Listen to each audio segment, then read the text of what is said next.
और बच्चों कैसे हैं आप लोग? मुझे उम्मीद है आप लोगों ने मेरे प्रीवियस दोनों वीडियोस देख लिए होंगे, पीरियोडिक टेबल का और इलेक्ट्रॉनिक कॉन्फ़िगरेशन का। उसको अच्छी तरह रट लिया होगा पीरियोडिक टेबल को आप लोगों ने निमोनिक्स की मदद से।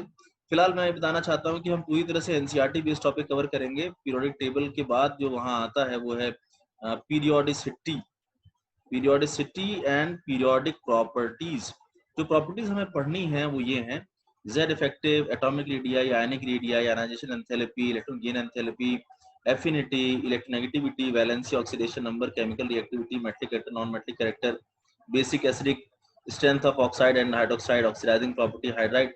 प्रीवियस ईयर क्वेश्चंस जो आप देखोगे उठा के, तो ये सारी प्रॉपर्टीज पूछी गई हैं और एनसीईआरटी में ये सारी प्रॉपर्टीज डिस्क्राइब्ड है।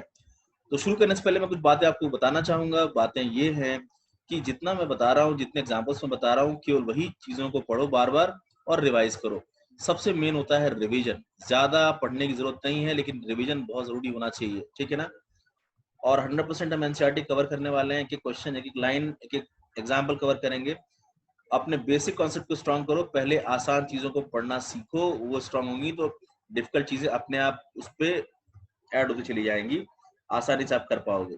और याद, मतलब ये मेरी बात में एकदम विश्वास रखो कि 60% सिलेबस कवर करके भी आप 90% स्कोर कर सकते हैं। यानी हर चैप्टर से 1 या 2 क्वेश्चन मैक्सिमम आते हैं। आप चैप्टर के इंपॉर्टेंट पार्ट को कवर करो। क्या पढ़ना है क्या नहीं पढ़ना है वो मैं बताऊंगा, इसलिए आपने कोचिंग ज्वाइन किया ना मेरे से। तो ट्रस्ट करो कि कम सिलेबस कवर के हम बहुत अच्छा स्कोर करेंगे, ताकि आप बॉटनी, जूलॉजी या अगर जेई वाले हो तो मैथ्स पर अच्छी तरह फोकस कर सको, ठीक है। आइए शुरू करते हैं। देखिए पीरियोडिसिटी होती क्या है। हम लोगों ने जो एलिमेंट्स हैं, एलिमेंट को जो टैबलेट फॉर्म में बनाया, अरेंज किया है, ठीक, मॉडर्न पीरियड टेबल में, उसमें पीरियोडिसिटी ये है कि देखो एक रेगुलर इंटरवल के बाद, एक रेगुलर इंटरवल के बाद एलिमेंट जो रिपीट होता है वो लगभग एक जैसी प्रॉपर्टी वाला होता है ना। और वो रेगुलर इंटरवल क्या होता है ना, देखो पहले 2 एलिमेंट के बाद, फिर 8 एलिमेंट के बाद, फिर 8, फिर 18, फिर 18, फिर 32 एलिमेंट के बाद जब रिपीट होता है नया एलिमेंट तो उसकी प्रॉपर्टी सेम होती है। तो एक रेगुलर इंटरवल के बाद रिपीट होने के बाद वो सेम प्रॉपर्टी शो कर रहा है, उसी को पीरियोडिसिटी कहते हैं। और पीरियोडिसिटी होती क्यों है? क्योंकि इस टेबल में एक रेगुलर इंटरवल के बाद इलेक्ट्रॉनिक कॉन्फ़िगरेशन रिपीट होता है। आपको पता है ग्रुप 1 वाले कॉन्फ़िगरेशन आउटर मोस्ट NS1 होता है, सभी ग्रुप 2 वालों का एलिमेंट का आउटर मोस्ट NS2 होता है। तो यानी आउटर मोस्ट कॉन्फ़िगरेशन सबका सेम आता है। और वही जो आउटर मोस्ट शेल का कॉन्फ़िगरेशन है वो केमिकल प्रॉपर्टीज को डिटरमाइन करता है, केमिकल प्रॉपर्टीज को वही डिटरमाइन करता है। तो जब वो रिपीट हो रहा है एक रेगुलर इंटरवल के बाद, तो जाहिर सी बात है केमिकल प्रॉपर्टी भी एक रिपीट होगी एक रेगुलर इंटरवल के बाद। तो ये कॉज ऑफ पीरियोडिसिटी है, इसी की वजह से पीरियोडिसिटी होती है। 2 बातों को सुन लो फिर से। पीरियोडिसिटी के लिए क्या बोला मैंने बोला रेगुलर इंटरवल के बाद खास तरह की प्रॉपर्टी का रिपीट होना पीरियोडिसिटी है, ठीक। और क्यों है? क्योंकि रेगुलर इंटरवल के बाद इलेक्ट्रॉनिक कॉन्फ़िगरेशन एक जैसा रिपीट होता है, आउटर मोस्ट इलेक्ट्रॉनिक कॉन्फ़िगरेशन, इसलिए ये पीरियोडिसिटी पाई जाती है।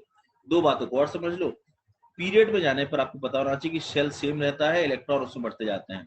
किसी भी पीरियड में जाओगे तो आप सेम शेल में इलेक्ट्रॉन को भरते जाते हो, और जब ग्रुप में नीचे आते हो तो न्यूक्लियस के चारों तरफ शेल बढ़ता जाता है। 1 का 2, फिर 2 से 3 हो जाता है, 3 से 4 हो जाता है। तो शेल बढ़ता है लेकिन आउटर मोस्ट कॉन्फ़िगरेशन सेम रहती है।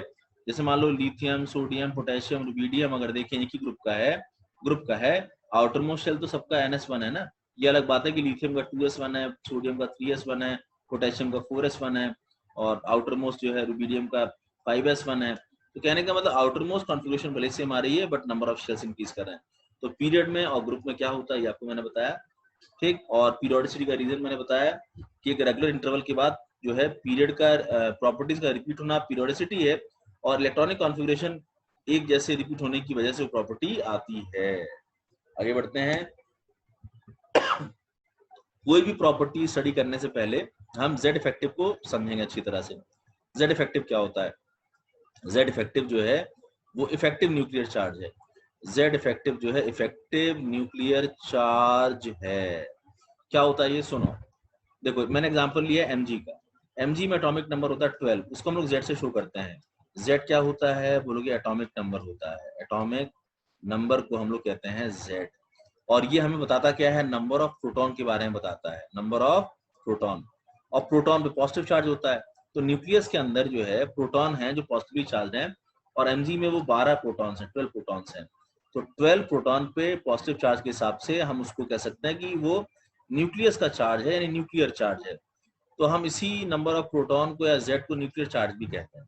ठीक है, अब देखो ध्यान से, हमने जब इलेक्ट्रॉनिक कॉन्फ़िगरेशन लिखा Mg के लिए तो 1s2, 2s2, 2p6 और 3s2 मिला, यानी 3 शेल हैं। पहले शेल में 2 इलेक्ट्रॉन, दूसरे शेल में 8 इलेक्ट्रॉन, तीसरे शेल में 2 इलेक्ट्रॉन हैं। अब बताओ आउटर मोस्ट इलेक्ट्रॉन वहां क्यों हो सकता है? बोले एक ही रीजन है, न्यूक्लियस उसको अट्रैक्ट कर रहा है।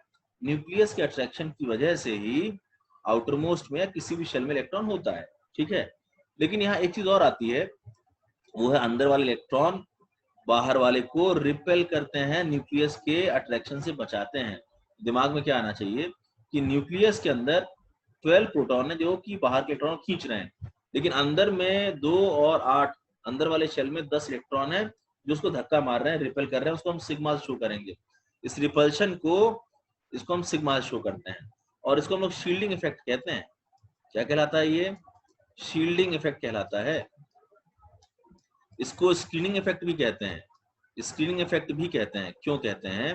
अंदर वाले शेल के इलेक्ट्रॉन जब बाहर वाले शेल के इलेक्ट्रॉन को रिपेल करके न्यूक्लियस के अट्रैक्शन से बचाते हैं, मतलब न्यूक्लियस का अट्रैक्शन कम करते हैं उस इलेक्ट्रॉन पे, उसको शील्डिंग इफेक्ट कहते हैं।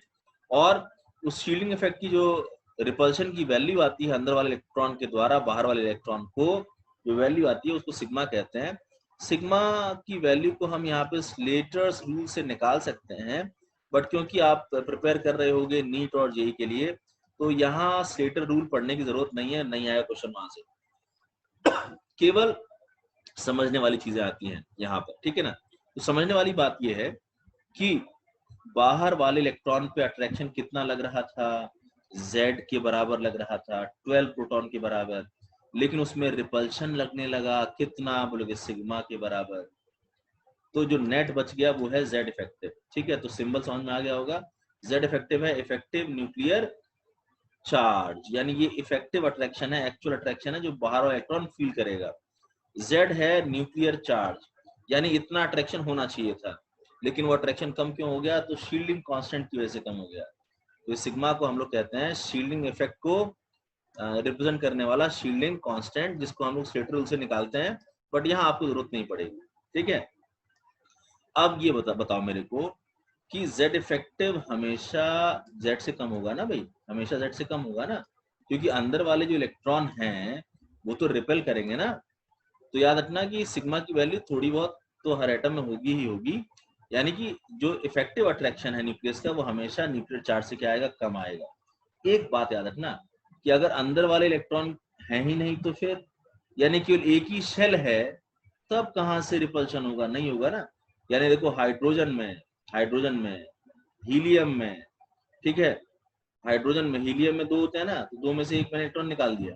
ठीक है, लिथियम में 3 होते हैं, 3 में से 2 निकाल दिया। तो इस तरह के जो स्पीशीज होते हैं ना, इसमें केवल एक ही शेल पाया जाएगा, 1 शेल पाया जाएगा, 1 इलेक्ट्रॉन पाया जाएगा, वहां पर तुम देखोगे कि शील्डिंग इफेक्ट है ही नहीं, शील्डिंग इफेक्ट यहाँ पर है ही नहीं। तो 4 ऑप्शन देकर तुमसे पूछ लेगा कि किस ऑप्शन में शील्डिंग इफेक्ट नहीं होगा। तो इस तरह के ऑप्शन में शील्डिंग इफेक्ट नहीं होगा, उसके लिए तो मल्टी इलेक्ट्रॉन स्पीशी होनी चाहिए और अलग अलग ऑर्बिट वाली, अलग अलग शेल वाली होनी चाहिए ना। तो ये पॉइंट भी क्लियर हो गया। अब आगे सुनो देखो क्या दिमाग में आ रहा है। अगर प्रोटॉन को इंक्रीज करें न्यूक्लियस के अंदर, तो प्रोटॉन पॉजिटिव चार्ज है तो अट्रैक्शन को इंक्रीज करेगा, यानी नेट Z इफेक्टिव को इंक्रीज करने की कोशिश करेगा प्रोटॉन का बढ़ना।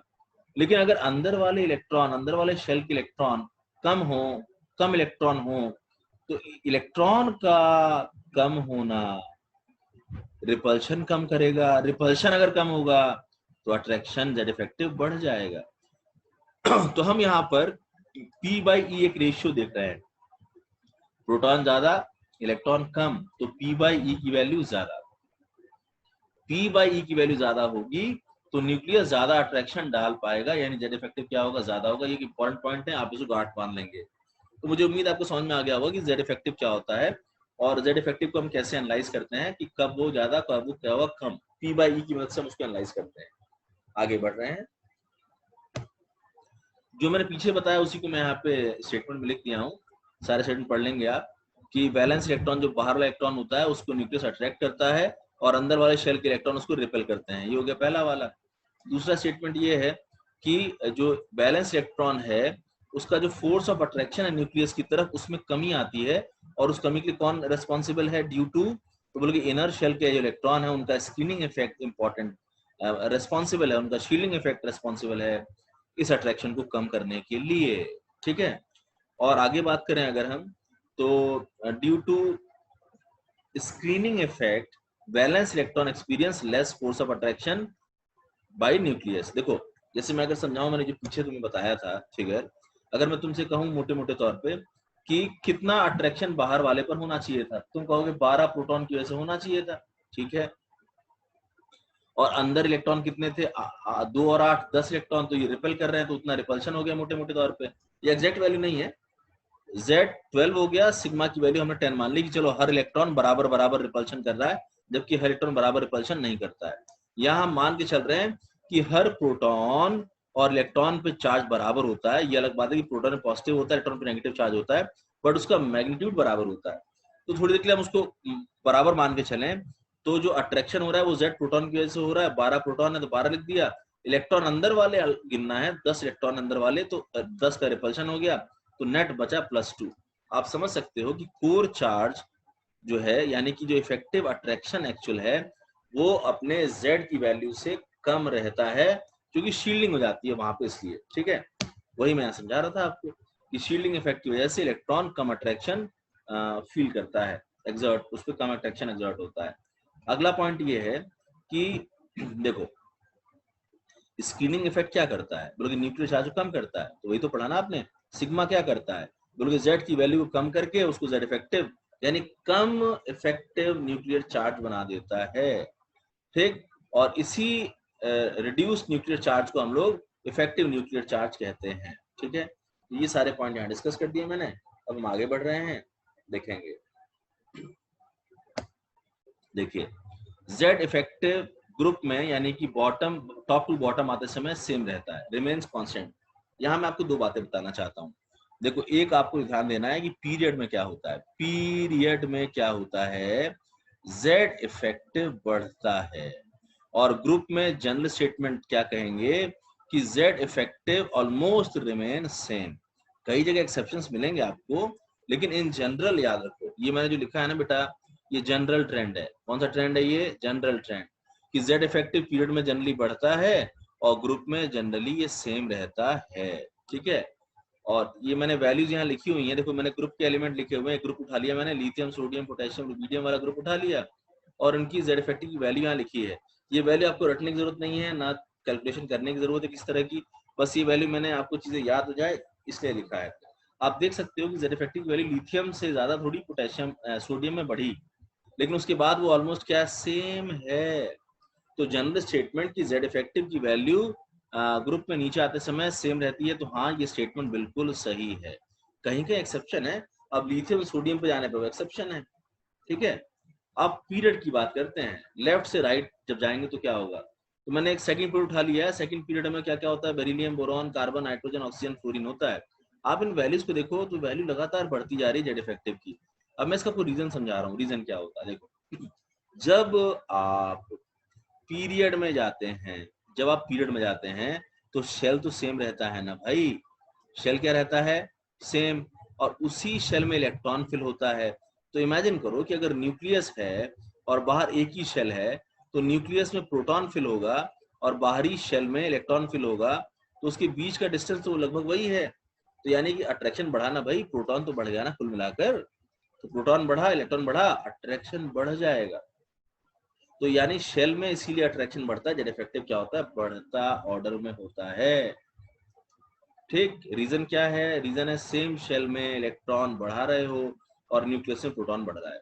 अब बात करते हैं ग्रुप में क्या होता है, नीचे आने पर क्या होता है। देखो लॉजिकली सोचो कि lithium, sodium, potassium, rubidium, caesium जो है, नीचे जब आओगे ना तो उसमें शेल बढ़ता है।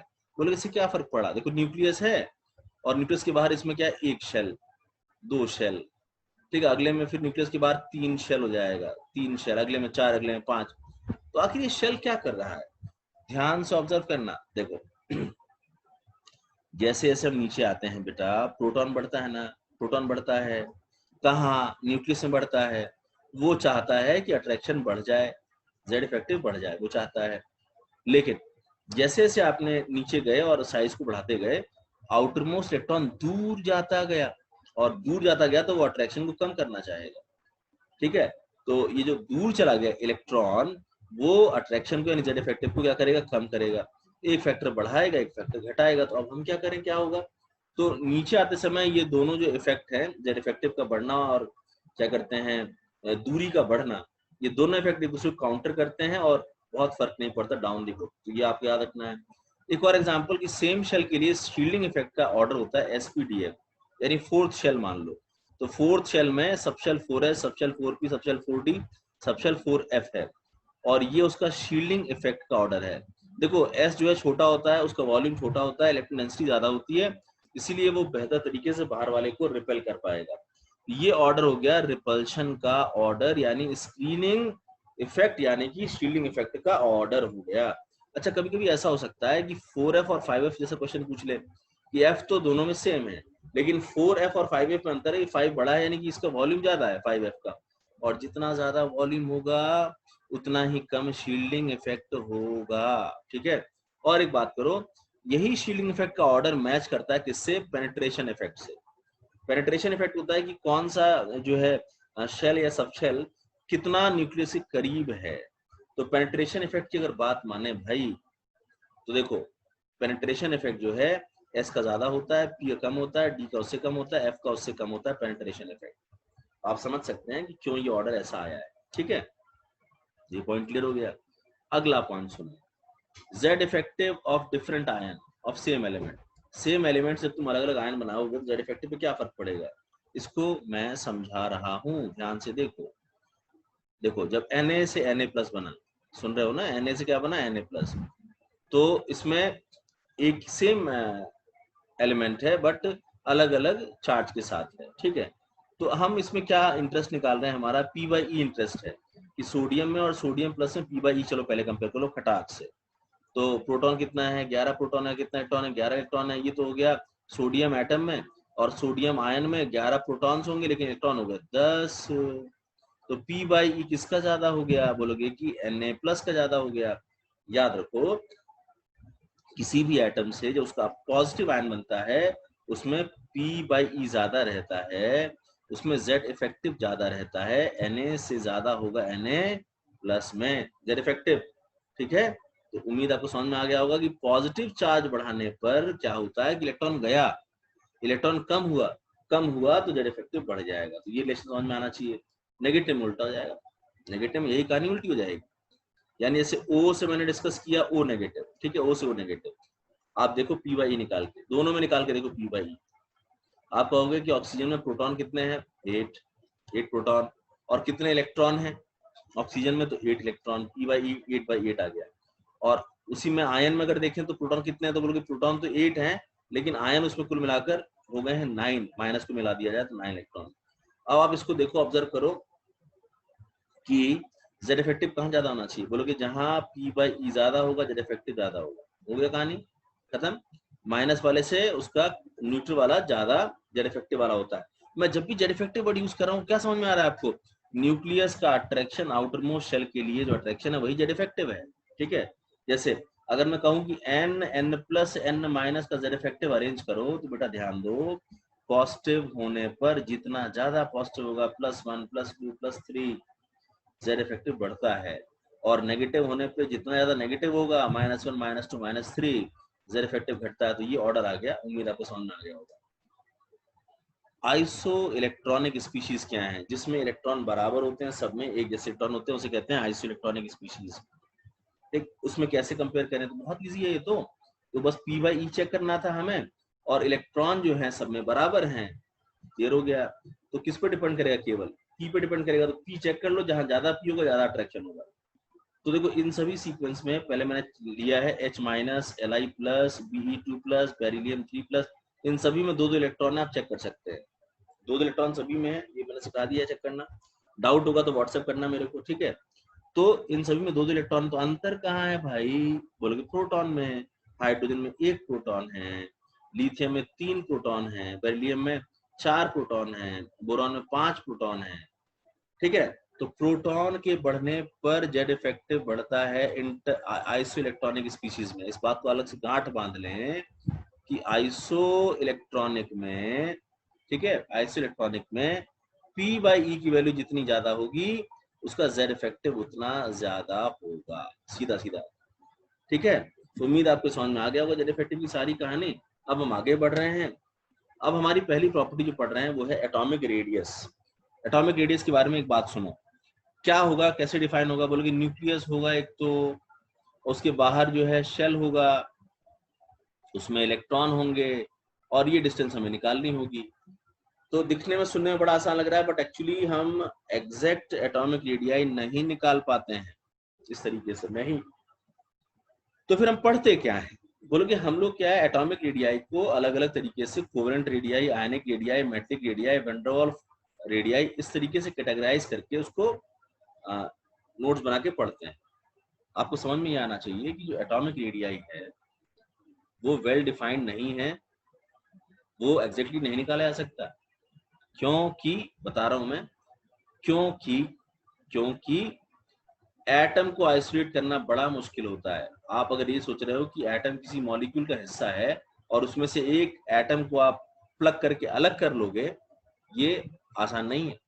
अच्छा, दूसरा पॉइंट ये है कि जो बाउंड्री है वो भी वेल डिफाइंड नहीं होती है। न्यूक्लियस तो चलो क्लियर हो गया, अब आउटर मोस्ट बाउंड्री कहाँ तक लोगे आप, अंदर वाला ये कि बाहर वाला ये, तो वो तो एक प्रोबेबिलिटी रीजन होता है ना, वो एग्जैक्ट पाथ थोड़ी होता है, उसको तो केवल एक प्रोबेबिलिटी रीजन है, तो वो तो फिक्स्ड होगा नहीं, नाम में छुपा हुआ है प्रायिकता, प्रोबेबिलिटी। तो यानी कि प्रोबेबिलिटी ये है कि ये यहाँ भी हो सकता है, शेल यहाँ भी हो सकता है, तो एरर तो आएगा। ठीक है ना, यहाँ क्या बताया गया है कि जो लिमिटेशन है कि हम एटॉमिक रेडियाई क्यों निकाल पाते हैं एग्जैक्टली, वो लिमिटेशन इसी बाउंड्री एटम की वजह से है। ठीक है, और इसमें बाउंड्री एटम की वजह से है, और ध्यान नहीं देना है कि बाउंड्री एटम वेल डिफाइंड तो होता ही नहीं है। ठीक है, अगला point, half the internuclear distance between two atom in a homoatomic molecule is known as atomic radii। ये एक परिभाषा, एक इन्होंने डेफिनेशन दी है, तो सुनो क्या डेफिनेशन दी है। इन्होंने कहा है कि अगर 2 एटम कोवेलेंटली बॉन्डेड हैं, मतलब कि ओवरलैपिंग से बंधे हुए हैं, ठीक है ना, तो न्यूक्लियस और ओवरलैपिंग से बंधे हुए 2 एटम, इन्होंने कहा कि ऐसे में आप उन दोनों को अलग मत करो, आप उन दोनों को वैसे ही रहने दो, बस आप 2 न्यूक्लियस को स्पॉट करने की कोशिश करो और उस डिस्टेंस को निकालने की कोशिश करो। तो यहाँ हम क्या करते हैं, ओवरलैपिंग वाला एटम अलग नहीं करते, उसको वैसे ही रहने देते हैं और इसके बीच का डिस्टेंस निकाल लेते हैं। चलो मान लो हमने इसको कह दिया DAA, डिस्टेंस ए से ए तक का डिस्टेंस DAA। ठीक है, और अब इसमें डिफाइन कैसे करोगे, रेडियाई, तो बोलोगे जो रेडियाई है कोवेलेंट वो उसका हाफ कर देंगे, तो देखो बहुत ही करीब करीब वही आंसर आएगा, हालांकि ये एग्जैक्ट नहीं होगा, थोड़ा सा कम होगा, आप ये कह सकते हैं एटॉमिक रेडियाई के बारे में। ठीक है, तो अब ये अलग अलग तरह की रेडियाई हमें पढ़नी है, मैं पढ़ा रहा हूँ, covalent radii, ionic radii, metallic और van der Waals radii. Radii का मैंने बेसिक कॉन्सेप्ट समझा दिया, रेडियाई क्या होता है और एक्चुअल वैल्यू को निकालना पॉसिबल नहीं होता है, क्यों नहीं होता है बता दिया मैंने। हाइजेनबर्ग अनसर्टेनिटी प्रिंसिपल ये कहता है कि इलेक्ट्रॉन का एग्जैक्ट पाथ आप नहीं बता सकते, ऑर्बिट जैसी कोई चीज नहीं होती, ऑर्बिटल जैसी चीज होती है। ठीक है ना, तो वो रिपल्शन पे डिपेंड करती है। आइए आगे देखते हैं, कोवेलेंट रेडियस क्या होता है। देखो, जब एटम कोवेलेंटली बॉन्डेड होगा, जैसे H2 का HH, फ्लोरीन का F2 का FF, O2 का OO, N2 का N, तो कहने का मतलब जब सेम एटम मिलके कोवेलेंट बॉन्ड बनाते हैं, कैसे बनाते हैं, एटॉमिक ऑर्बिटल की ओवरलैपिंग से बनाते हैं, ये सबको पता होगा। अगला, internuclear distance is minimum in this case. Internuclear distance minimum होता है कोवेलेंट बॉन्ड के दौरान। बॉन्ड कई तरह का होता है, van der Waals force of attraction होता है, मेटलिक बॉन्ड होता है, कोवेलेंट बॉन्ड होता है। कोवेलेंट बॉन्ड में इंटरन्यूक्लियर सेपरेशन सबसे कम आता है, भाई लॉजिकल है ना, अगर 2 एटम एक दूसरे को ओवरलैप कर रहे हैं तो ओवरलैप करने के चक्कर में ये पास आएगा कि नहीं आया न्यूक्लियस, तो जो इसका अगर हाफ करोगे तो उसको तुम कहोगे वैन डर वाल्स रेडियाई, जो कि एग्जैक्ट रेडियाई से बड़ा दिखाई देगा। एक एग्जांपल कर लेते हैं, देखो अगर ये दोनों एटम होते ए एटम, तो इनके न्यूक्लियस के डिस्टेंस को हम कहते डी कहते, और उसका हाफ कर देंगे तो वो रेडियस बन जाएगा, कोवेलेंट रेडियस बन जाएगा। ये पॉइंट समझ में आना चाहिए। एग्जांपल लेते हैं, Cl2 मॉलिक्यूल का इंटर न्यूक्लियर डिस्टेंस दिया है। देखो inter nuclear distance he force of attraction है, मतलब दो एटम के न्यूक्लियस एक दूसरे को अट्रैक्ट कर रहे हैं, इंटर न्यूक्लियर डिस्टेंस उनके बीच में है, और उसकी अगर हमको डिस्टेंस दी गई है, उसको हम लोग बॉन्ड लेंथ भी कह सकते हैं बेटा, बॉन्ड लेंथ भी कह सकते हैं। ठीक, तो बॉन्ड लेंथ अगर दिया है Cl का, तो आप उसका हाफ कर दो, आपको बॉन्ड लेंथ मिल जाएगा Cl का। हो गया, सिंपल था। अगला देखो, आयनिक रेडियाई। आयन दो तरह के होते हैं, एक होता है कैटायन, एक होता है एनायन, कैटायन और एनायन। तो मैं एग्जांपल के साथ आपको समझा रहा हूं, उसको ध्यान से देखो। तो जैसे मान लो सोडियम से सोडियम आयन बना, Na से Na+ बना, बताओ किस किस बात का अंतर पड़ा? बोले बहुत सी बातें हैं, देखते हैं। पहले हमने अंतर इसमें खोजा, Z इफेक्टिव का अंतर मिला, ज्यादा है सोडियम में Z इफेक्टिव। दूसरा अंतर हमने खोजा, देखो इलेक्ट्रॉनिक कॉन्फ़िगरेशन तो सेम रहेगी, इलेक्ट्रॉनिक कॉन्फ़िगरेशन सॉरी नहीं सेम रहेगी, वो चेंज जाएगी। पहले वाले में क्या थी, वो 1s2 2s2 2p6 और 3s1, और इस वाले में 3s1 गायब हो गया, तो 1s2 2s2 2p6, ये समझ में आना चाहिए। और p/e मैंने पीछे समझाया था ना कि सोडियम जैसे एटम से Na+ वाले का ज्यादा होता है p/e रेशियो। ठीक है, तो अब सुनो, कैटायन जब बना तो क्या हुआ, बोले कि p/e बढ़ गया, और p/e का मतलब समझते हो, अट्रैक्शन का बढ़ जाना, यानी कि जो साइज है, जो एटॉमिक रेडियाई है, वो घट जाएगा भाई, डिक्रीज हो जाएगा। तो ये मैंने आपको कुछ रिलेशन समझा दिए। क्या आपको समझ में आ गया अच्छी तरह से कि जब कैटायन बनेगा, इलेक्ट्रॉन लूज जब करेगा, तो p/e की वैल्यू बढ़ जाएगी, p/e की वैल्यू बढ़ जाएगी, और जो रेडियस है, सॉरी दिस इज इसको हम लोग कहेंगे आयनिक रेडियस, सोडियम आयन है ना, तो आयनिक रेडियस, तो p/e की वैल्यू बढ़ गई, Z इफेक्टिव बढ़ गया, और साइज की बात करें तो वो घट गया, मतलब Na से Na+ जानते हो क्या हो गया, छोटा हो गया। याद रहेगा ना भाई, मैं फिर से रिपीट कर दे रहा हूँ और एग्जांपल के साथ। देखो आयरन से आयरन 2 बना, आयरन 3 बना, मतलब इलेक्ट्रॉन लूज किया, है ना। लेड +2 से +4 बना, इलेक्ट्रॉन लूज किया। मैग्नीज लगातार इलेक्ट्रॉन लूज करता गया +7 तक, तो बोलोगे इसमें पूरा इलेक्ट्रॉन लूज किए हैं सब। अब इनकी प्रॉपर्टी कैसे देखें, तो बोलोगे हमको ये समझ में आ रहा है, अभी हमने पढ़ा भी कि सेम एलिमेंट का जब ऑक्सीडेशन नंबर बढ़ता हुआ दिखाई दे रहा हो, ठीक है, तो आपको एक थोड़ा पेशेंस रखना है। क्या रखना है, पेशेंस। कैसे, आपको उसके लिए इन सब के लिए p/e चेक करना है। p/e क्या है, तो p है प्रोटॉन और e है इलेक्ट्रॉन। बोलोगे सर ये सब आइसो इलेक्ट्रॉनिक हैं, तो इसमें जो है प्रोटॉन एक जैसा है, सॉरी नॉट आइसो इलेक्ट्रॉनिक, ये सभी सेम एलिमेंट के हैं, तो इनमें प्रोटॉन एक जैसा है।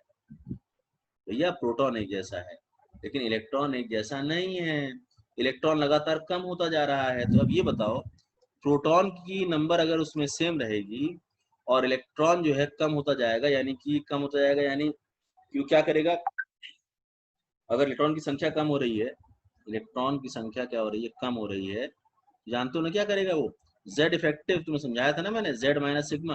बोलोगे कि P तो चलो सेम लिया है आपने, तो वो तो असर डालेगा नहीं, लेकिन जो इलेक्ट्रॉन कम होता जा रहा है, वो सिग्मा की वैल्यू कम कर देगा। अल्टीमेटली Z इफेक्टिव क्या है, Z से तो ज्यादा ही आएगा।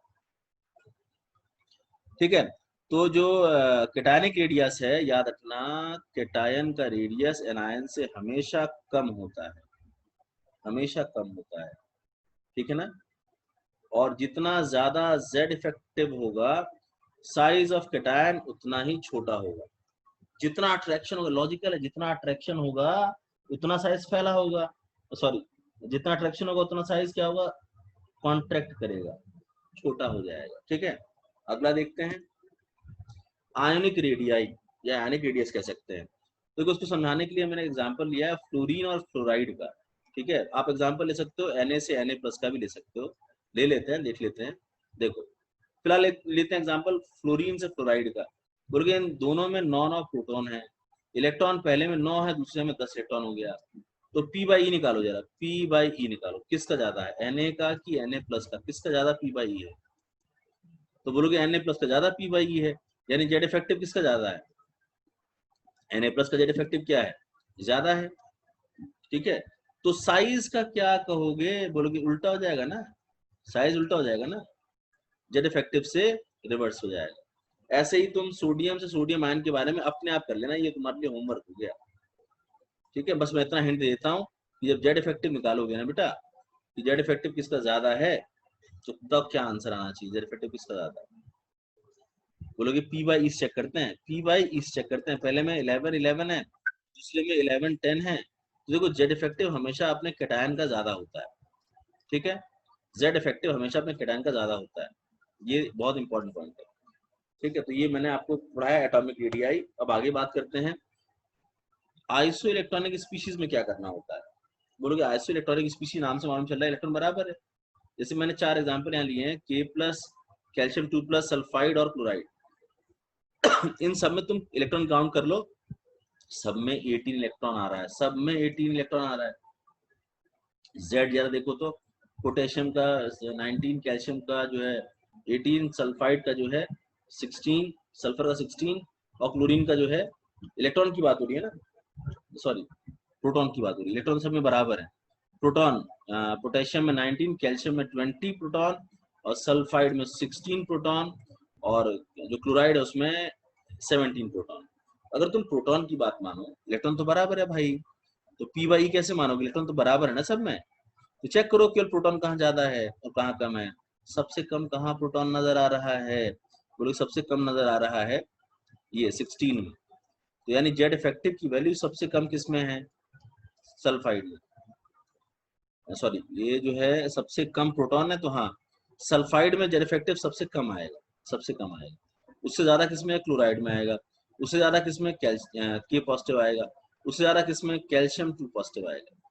ठीक है, तो आइसो इलेक्ट्रॉनिक स्पीशीज में याद रखो पी बाई ई वाला कॉन्सेप्ट लगा देना, और पी बाई ई की वैल्यू जहां ज्यादा होगी उसका इफेक्टिव अट्रैक्शन ज्यादा होगा, सिंपल। देखिए, अब आगे हम लोग मेटलिक रेडियस या क्रिस्टल रेडियस पढ़ रहे हैं। अब जैसे मेटल है वो, उनके लिए अगर देखा जाए अरेंजमेंट कैसा होता है, तो उनका क्रिस्टल लैटिस होता है। लैटिस यानी जो उनके एटम का अरेंजमेंट होता है, कई तरह का हो सकता है, सिंपल, क्यूबिक, बीसीसी, एफसीसी, जो आप सॉलिड स्टेट में पढ़ते हैं। यहाँ बस पॉइंट आप ये ध्यान दीजिए कि एटम क्या है, मेटल का एटम वो पैक्ड होता है अलग अलग अरेंजमेंट में, स्पेस में, और वो अलग अलग अरेंजमेंट कहलाते हैं body centred cubic, face centred cubic, simple cubic, hexagonal close packing, अलग अलग तरह की पैकिंग उसकी होती है। फिलहाल हम उसको एक बहुत ही सिंपल तरीके से ऑब्जर्व कर रहे हैं। हम ये कह रहे हैं कि मान लो ऐसे दो एटम उसके मेटलिक क्रिस्टल में, मतलब मेटल के एटम का जो अरेंजमेंट है ना, उसको मेटलिक क्रिस्टल कह रहे हैं। ठीक है, या उसको मेटलिक क्रिस्टल का लैटिस कहते हैं। ठीक, तो इसमें जो नियरेस्ट एटम होंगे, उनका जो नियरेस्ट न्यूक्लियस होगा दो का, उसका डिस्टेंस निकाल के हम उसका हाफ कर देंगे। तरीका बिल्कुल यहाँ भी वही है मेट्रिक रेडियाई सॉल्व एक्सप्रेस करने का, कि इंटर न्यूक्लियर डिस्टेंस का हाफ मेट्रिक रेडियाई होता है।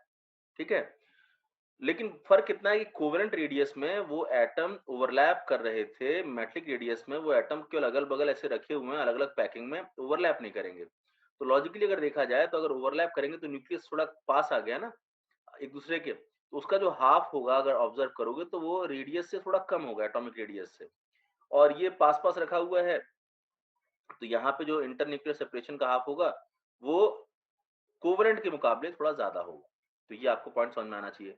दूसरा एक पॉइंट समझ में आना चाहिए, हर मेटल में मेटलिक बॉन्ड स्ट्रेंथ एक जैसी नहीं होती।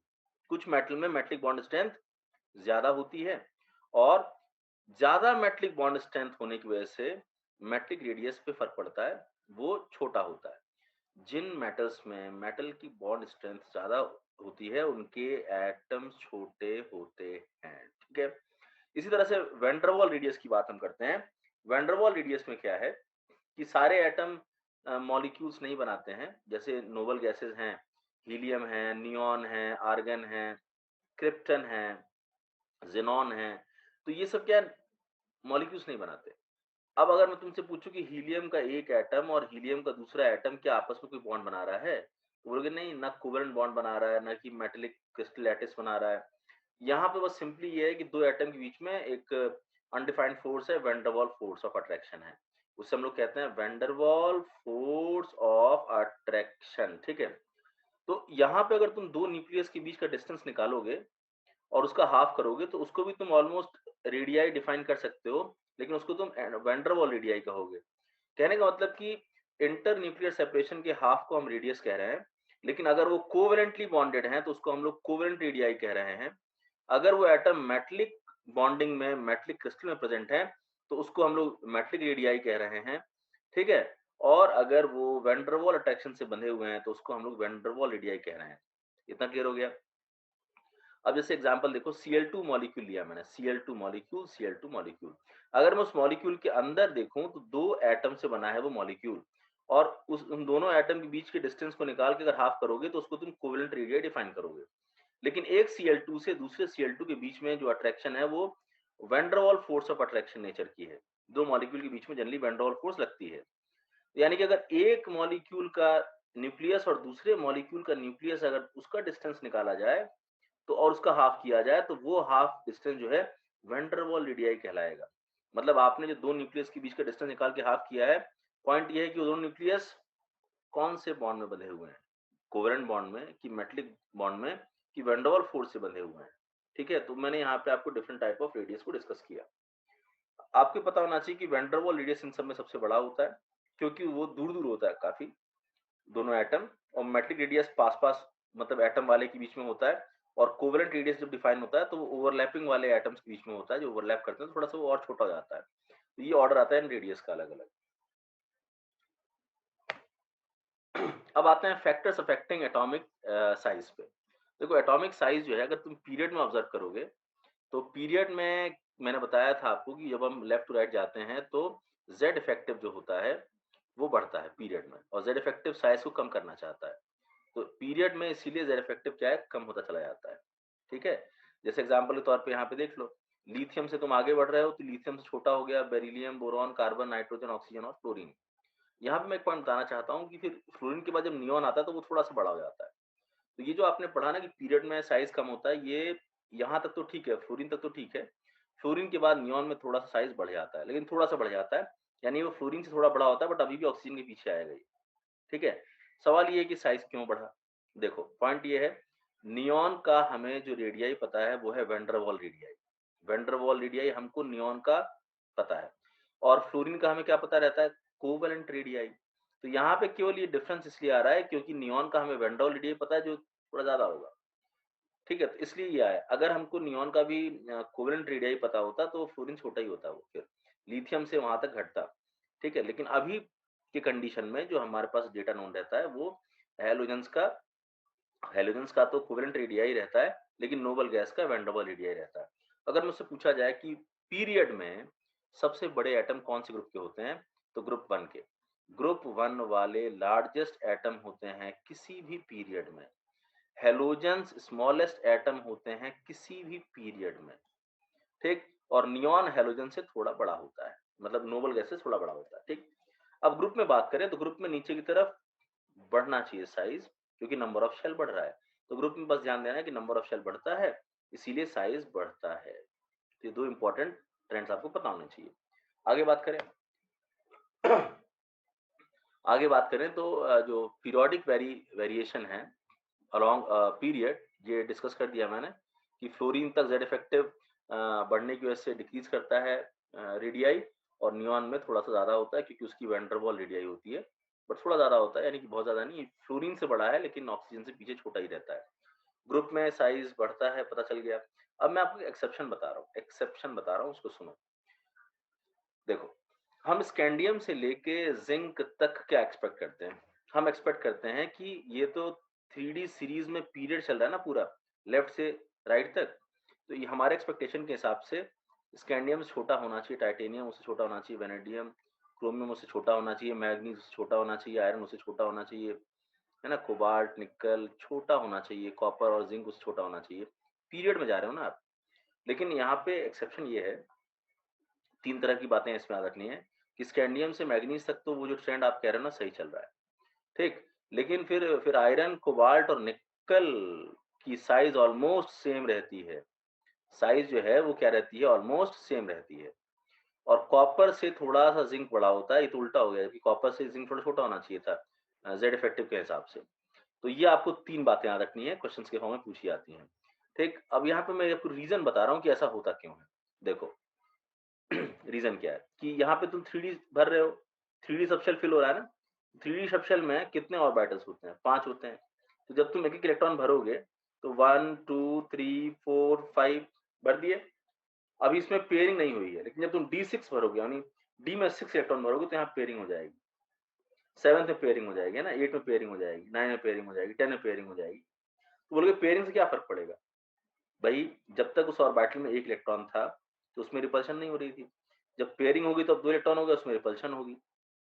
तो यहाँ पर होता क्या है कि पेयरिंग ऑफ इलेक्ट्रॉन होने पर रिपल्शन होती है। उसको हम नाम देते हैं इंटर इलेक्ट्रॉनिक रिपल्शन नाम देते हैं। तो वो D6 के बाद आ रही है ना, तो आयरन में D6 होता है, आपको पता है कॉन्फ़िगरेशन पढ़ा है आपने, कोबाल्ट में D7 होता है, निकल में D8 होता है, कॉपर में D9 होना चाहिए लेकिन वो D10 हो जाता है क्योंकि S1 हो जाता है इसलिए, और ज़िंक में D10 रहता है और S2 रहता है, ठीक है? तो अब यहाँ पॉइंट ये है कि इस पेयरिंग की वजह से D6 के बाद इलेक्ट्रॉनिक रिपल्शन यानी रिपल्शन होगा तो इलेक्ट्रॉन फैलना चाहेगा, एक दूसरे से दूर भागेगा, तो इलेक्ट्रॉन क्लाउड यानी उसका ऑर्बिटल थोड़ा फैलेगा, साइज़ बढ़ जाएगा। तो यानी कि देखो आयरन से लेके निकल तक क्या हुआ कि आयरन से निकल तक जेड इफेक्टिव तो इंक्रीज कर रहा था, नो डाउट, वो तो लेफ्ट साइड इंक्रीज करता ही करता है, लेकिन एक और फैक्टर आ गया अब, वो है इंटर इलेक्ट्रॉनिक रिपल्शन, ये भी इंक्रीज कर रहा है। अच्छा, जेड इफेक्टिव का इंक्रीज करना साइज को घटाना चाहता है, लेकिन इंटर इलेक्ट्रॉनिक रिपल्शन का इंक्रीज करना साइज को बढ़ाना चाहता है। तो ये दोनों फैक्टर दूसरे को काउंटर कर लेते हैं तो इसमें साइज में बहुत ज्यादा डिफरेंस नहीं आता है, एक आध पिकोमीटर डिफरेंस होता है, ऑलमोस्ट नियरली सेम साइज रहता है। अब निकल के बाद की क्या कंडीशन होती है? बोले यहाँ तो कहानी और बढ़ती जा रही है। मतलब ज़िंक में तो ऐसा हुआ कि S2 हो गया, वो भी पेयर्ड हो गया और D10 हो गया, सारे के सारे पेयर्ड हो गए। तो और कॉपर पे भी D10 हो चुका है ना? तो जितने ज़्यादा पेयर्ड इलेक्ट्रॉन होते चले जा रहे हैं लास्ट में बाहर वाले शेल में, उतनी ज़्यादा आपस में रिपल्शन हो रही है। ठीक है? कौन-सी रिपल्शन? इंटर इलेक्ट्रॉनिक रिपल्शन बढ़ रही है। तो अब होता क्या है कि निकल तक तो वो जेड इफेक्टिव को काउंटर कर रही थी, लेकिन अब कॉपर और जिंक पर आते-आते ये इतना बढ़ जाती है इंटर इलेक्ट्रॉनिक रिपल्शन कि ये जेड इफेक्टिव के जो असर को डोमिनेट कर जाती है, और डोमिनेट कर जाती है इसका मतलब ये एक्चुअल फैक्टर बन जाएगा। तो इंटर इलेक्ट्रॉनिक रिपल्शन का बढ़ना निकल से बड़ा कॉपर बना देता है, कॉपर से बड़ा जिंक बना देता है। मुझे उम्मीद है आपको ये तीनों क्या कहते हैं एक्सेप्शंस के साथ रीज़न समझ में आ गया होगा। आगे बढ़ें। देखो, तो ये मैंने आपको समझा दिया कि लिथियम से हैलोजन तक डिक्रीज़ और नियॉन थोड़ा इंक्रीज़, लेकिन इतना ज़्यादा इंक्रीज़ नहीं होता। बस आप ये देखो कि ऑक्सीजन के पीछे आएगा लेकिन फ्लोरीन के आगे आ जाएगा। सबसे बड़ा एटम कौन-सा? ग्रुप 1 वाला। सबसे छोटा एटम कौन-सा? हैलोजन वाला। ठीक है? ये पता होना चाहिए। फिर ये मैंने रटवा दिया आपको कि स्कैंडियम से मैंगनीज़ तक तो डिक्रीज़ कर रहा है, इवन आयरन तक डिक्रीज़ कर रहा है। लेकिन फिर आयरन से निक्कल तक सेम है और फिर निक्कल के बाद यहाँ पे इंक्रीज़ कर रहा है। तो ये एक बहुत ही इम्पोर्टेंट एक्सेप्शनल ट्रेंड है जो आपको पता होना चाहिए 3D सीरीज़ का। अब मैं तुमको एक बात यहाँ और बता रहा हूँ, वो बात ये कि ज़रूरी नहीं है कि एटॉमिक रेडियाई और उससे बने हुए आयन्स का रेडियाई यानी आयनिक रेडियाई एक ही सीक्वेंस फॉलो करेगा, ये ज़रूरी नहीं है। कभी-कभी होता भी है, कभी-कभी नहीं भी होता है। जैसे मैं देखो क्या समझाना चाह रहा हूँ, जैसे अगर मैं कॉपर और ज़िंक में तुमसे पूछूँ कौन बड़ा? तो ज़िंक बड़ा है, उसका एटॉमिक रेडियस ज़्यादा है। लेकिन अगर मैं कॉपर आयन और ज़िंक आयन में पूछूँ तो बोलोगे तो भी ज़िंक बड़ा होना चाहिए। ज़िंक बड़ा है, ठीक है, ये तो सही चल रहा है। लेकिन अब मैं आपसे पूछ रहा हूँ कि आयरन और कोबाल्ट में, तो बोलोगे आयरन और कोबाल्ट में ये मान लो नियरली सेम है, as far as atomic radius is concerned. लेकिन iron 2 positive and cobalt 2 positive में अगर देखें तो कोबाल्ट छोटा है। तो देख रहे हो एटॉमिक रेडियाई का जो सीक्वेंस है एग्ज़ैक्टली आयनिक रेडियाई से यहाँ पे मैच नहीं किया, लेकिन कॉपर ज़िंक में मैच किया। तो आपके दिमाग में ये होना चाहिए कि ज़रूरी नहीं कि एटॉमिक रेडियाई का जो सीक्वेंस है आयनिक रेडियाई उसके हूबहू उसको फ़ॉलो करेगा। ठीक? तो ये 3D सीरीज़ का एटॉमिक रेडियाई का सीक्वेंस आपको पता होना चाहिए, इम्पोर्टेंट है। और 3D सीरीज के ये इंपॉर्टेंट डाइवेलेंट आयंस का सीक्वेंस पता होना चाहिए। इसमें मैग्नीज से लेकर निकल तक तो वो डिक्रीज करता है, निकल के बाद वो इंक्रीज करता है। ठीक है, तो निकल के बाद वाला एटॉमिक रेडियाई वाला सीक्वेंस और आयनिक वाला वो एकदम एक जैसा है, इंक्रीजिंग, एक्सेप्शनली इंक्रीजिंग। और मैग्नीज से लेके निकल तक थोड़ा सा डिफरेंस है एटॉमिक रेडिया के सीक्वेंस में और आयनिक रेडिया के सीक्वेंस में, इसको आप नोटिस कर लेंगे। ठीक है, और एक मैं बात आपको बताना चाहता हूँ कि आप इनऑर्गेनिक पढ़ते समय केवल एनसीईआरटी को फोकस करें तो ज्यादा बेहतर होगा, क्योंकि देखो अलग अलग किताबों में अलग अलग तरह का डेटा दिया रहता है। जैसे देखो आप जब कई किताबें कंसल्ट करोगे, गूगल सर्च वगैरह करोगे तो फंस जाओगे। क्यों फंस जाओगे? आपको कहीं दिखाई देगा कि क्रोमियम जो है उसका रेडियाई ज्यादा है मैग्नीज से, कहीं दिखाई देगा कि मैग्नीज का ज्यादा है, कहीं ये भी लिखा होगा कि दोनों का लगभग एक जैसा है। तो तुम कंफ्यूज जाओगे। ये कंफ्यूजन नहीं है, वो बात ये है कि अगर हम इन दोनों के कैलकुलेटेड रेडियाई को देखें तो क्रोमियम का ज्यादा होता है मैग्नीज से। अगर इनके हम कोवेलेंट रेडियाई को देखें तो मैग्नीज का ज्यादा होता है। और अगर हम इनके मेटलिक रेडियाई को देखें तो इन दोनों का नियरली सेम होता है। ये तीनों बातें करेक्ट हैं। ठीक है, लेकिन आपको इन तीनों बातों को फोकस नहीं करना है। आपको ये जो मैंने बताया ना 3D सीक्वेंस का, स्कैंडियम से मैग्नीज तक डिक्रीज, फिर अगले तीनों का ऑलमोस्ट सेम, और फिर निकल से बड़ा, कॉपर से बड़ा जिंक, आपको ये ध्यान देना है। और नहीं तो फिर आप कंफ्यूज होके फिर ये कि मैग्नीज छोटा होता है कि बड़ा होता है कि सेम होता है क्रोमियम के, फंसते चले जाओगे। ठीक, तो ये मैंने यहाँ पे केवल ये समझाने के लिए फैक्ट यहाँ पे लिखा है। ठीक, कि जैसा डेटा रहता है उस हिसाब से कंक्लूजन रहता है। तो आप केवल एनसीईआरटी का ही डेटा यूज करें, एनसीईआरटी के ही फैक्ट्स यूज करें कॉम्पिटिशन के पॉइंट ऑफ व्यू से।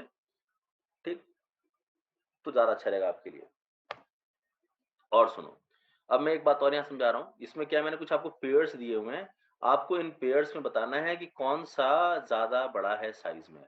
पहला है लिथियम और आयोडीन, लिथियम और आयोडीन। तो अगर ध्यान से देखें लिथियम, उसके नीचे क्या होता है, सोडियम, फिर उसके नीचे पोटेशियम, रुबिडियम और सीजियम, है ना। और इसी के आगे अगर हम हेलोजन पे चले जाएं तो लिथियम वाले रो में आगे फ्लोरीन हो जाता है, सोडियम वाले में क्लोरीन हो जाता है, पोटेशियम वाले में आगे ब्रोमीन हो जाता है, रुबिडियम वाले में आगे आयोडीन हो जाता है, सीजियम वाले में एस्टार्टीन हो जाता है। अब सुनो, अगर मैं तुमसे पूछूं कि लिथियम और आयोडीन का साइज बताओ, कौन बड़ा कौन छोटा, क्या दिमाग में आ रहा है? बोलोगे आपने लिथियम और आयोडीन पूछा, लिथियम सेकंड पीरियड का है और आयोडीन फिफ्थ पीरियड का है। इसका मतलब ये है कि लिथियम में, इसका मतलब ये है कि लिथियम में न्यूक्लियस के बाहर दो शेल्स हैं, सेकंड पीरियड का है ना, दो शेल्स हैं। और आयोडीन में न्यूक्लियस बड़ा है, उसमें प्रोटॉन ज्यादा है और शेल भी ज्यादा है हालांकि, तो उसमें 5 शेल्स हैं। तो मैंने बड़ा न्यूक्लियस दिखाया है और 5 शेल्स दिखा रहा हूँ, 5 शेल्स दिखा रहा हूँ। जबकि लिथियम मैंने कितने शेल्स दिखाए? तो बोलोगे लिथियम में आपने 2 शेल्स दिखाए। तो अब यहाँ पे देखो मैंने 5 शेल दिखा दी। अब बताओ इसमें कौन बड़ा? तो लिथियम अभी भी बड़ा है। तो बोलोगे ऐसा कैसे हो सकता है कि 2 शेल वाला बड़ा है और 5 शेल वाला छोटा है, ऐसा कैसे हो सकता है? तो पहले तो आप इस फैक्ट को रट लो कि लिथियम और आयोडीन में लिथियम बड़ा है। अब रीजन आप ये देंगे, जब भी ऐसा एक्सेप्शन आएगा कि जिसमें ज्यादा शेल्स हैं और फिर भी वो छोटा है, उसका रीजन ये देंगे कि उसके न्यूक्लियस से आउटर मोस्ट की अट्रैक्शन ज्यादा हो रही है, यानी हाई जेड इफेक्टिव। तो ऐसे में आप कहेंगे हाई जेड इफेक्टिव है, और जिसमें कम शेल थे फिर भी वो बड़ा आ रहा है, तो उसमें कहेंगे कि न्यूक्लियस नहीं संभाल पा रहा इलेक्ट्रॉन क्लाउड को, इलेक्ट्रॉन क्लाउड फैल गया है, तो यहाँ पे लो जेड इफेक्टिव है, न्यूक्लियस का अट्रैक्शन कम है। क्लियर हो गया भाई? फिर से सुन लो, जब भी ऐसा एक्सेप्शन आपके सामने आएगा कि भाई आयोडीन लिथियम से छोटा है जबकि उसमें शेल्स ज्यादा हैं, तो उसका रीजन दो, उसका रीजन एक ही है, जिसमें ज्यादा शेल्स हैं फिर भी छोटा है, क्योंकि उसमें जेड इफेक्टिव ज्यादा है, अट्रैक्शन ज्यादा है, छोटा हो गया है। और जो बड़ा है कम शेल्स के बावजूद उसमें उतना अट्रैक्शन नहीं था, इसलिए साइज उसका कॉन्ट्रैक्ट नहीं हुआ, वो फैला हुआ साइज है। उम्मीद आपको समझ में आ गया होगा। ठीक, और अब आते हैं हाइड्रोजन फ्लोरीन पे। देखो हाइड्रोजन और फ्लोरीन में भी कहानी वैसी है, इसमें 1s1 होता है हाइड्रोजन में, फ्लोरीन में 1s2, 2s2 और 2p5 कॉन्फ़िगरेशन होती है। अगर हम शेल्स की बात करें तो हाइड्रोजन में केवल एक शेल है और फ्लोरीन में 2 शेल हैं। तो लॉजिक लगाएं अगर, तो भाई 2 शेल यानी ज्यादा शेल, यानी ज्यादा बड़ा होना चाहिए। तो ये बात बिल्कुल सही है कि ज्यादा शेल होने पे ज्यादा बड़ा होना चाहिए, बट कई एक्सेप्शंस भी आते हैं। फिर यहाँ हम हाइड्रोजन फ्लोरीन में ये कह रहे हैं लॉजिकली कि ज्यादा शेल ज्यादा बड़ा होना चाहिए, और ये बिल्कुल करेक्ट है, यहाँ तो करेक्ट है। बट उसके बगल में हाइड्राइड और फ्लोराइड की बात करते हैं। हाइड्राइड में इलेक्ट्रॉन बढ़ गया तो वो 1s2 हो गया, ठीक। फ्लोराइड में इलेक्ट्रॉन बढ़ गया तो 1s2 2s2 और 2p6 हो गया, ठीक। तो अभी भी फ्लोराइड में 2 शेल हैं और हाइड्राइड में 1 शेल है। तो हमारे हिसाब से फ्लोराइड बड़ा होना चाहिए था, ज्यादा शेल है, लेकिन ये नहीं होता, हाइड्राइड बड़ा होता है। बोलोगे ऐसा कैसे? बोलोगे ऐसा कई जगह एक्सेप्शंस होते हैं और ये आपको याद ही रखने हैं, जितने मैं बता रहा हूँ वो इंपॉर्टेंट एक्सेप्शंस हैं, जरूर याद रखें रीजन के साथ।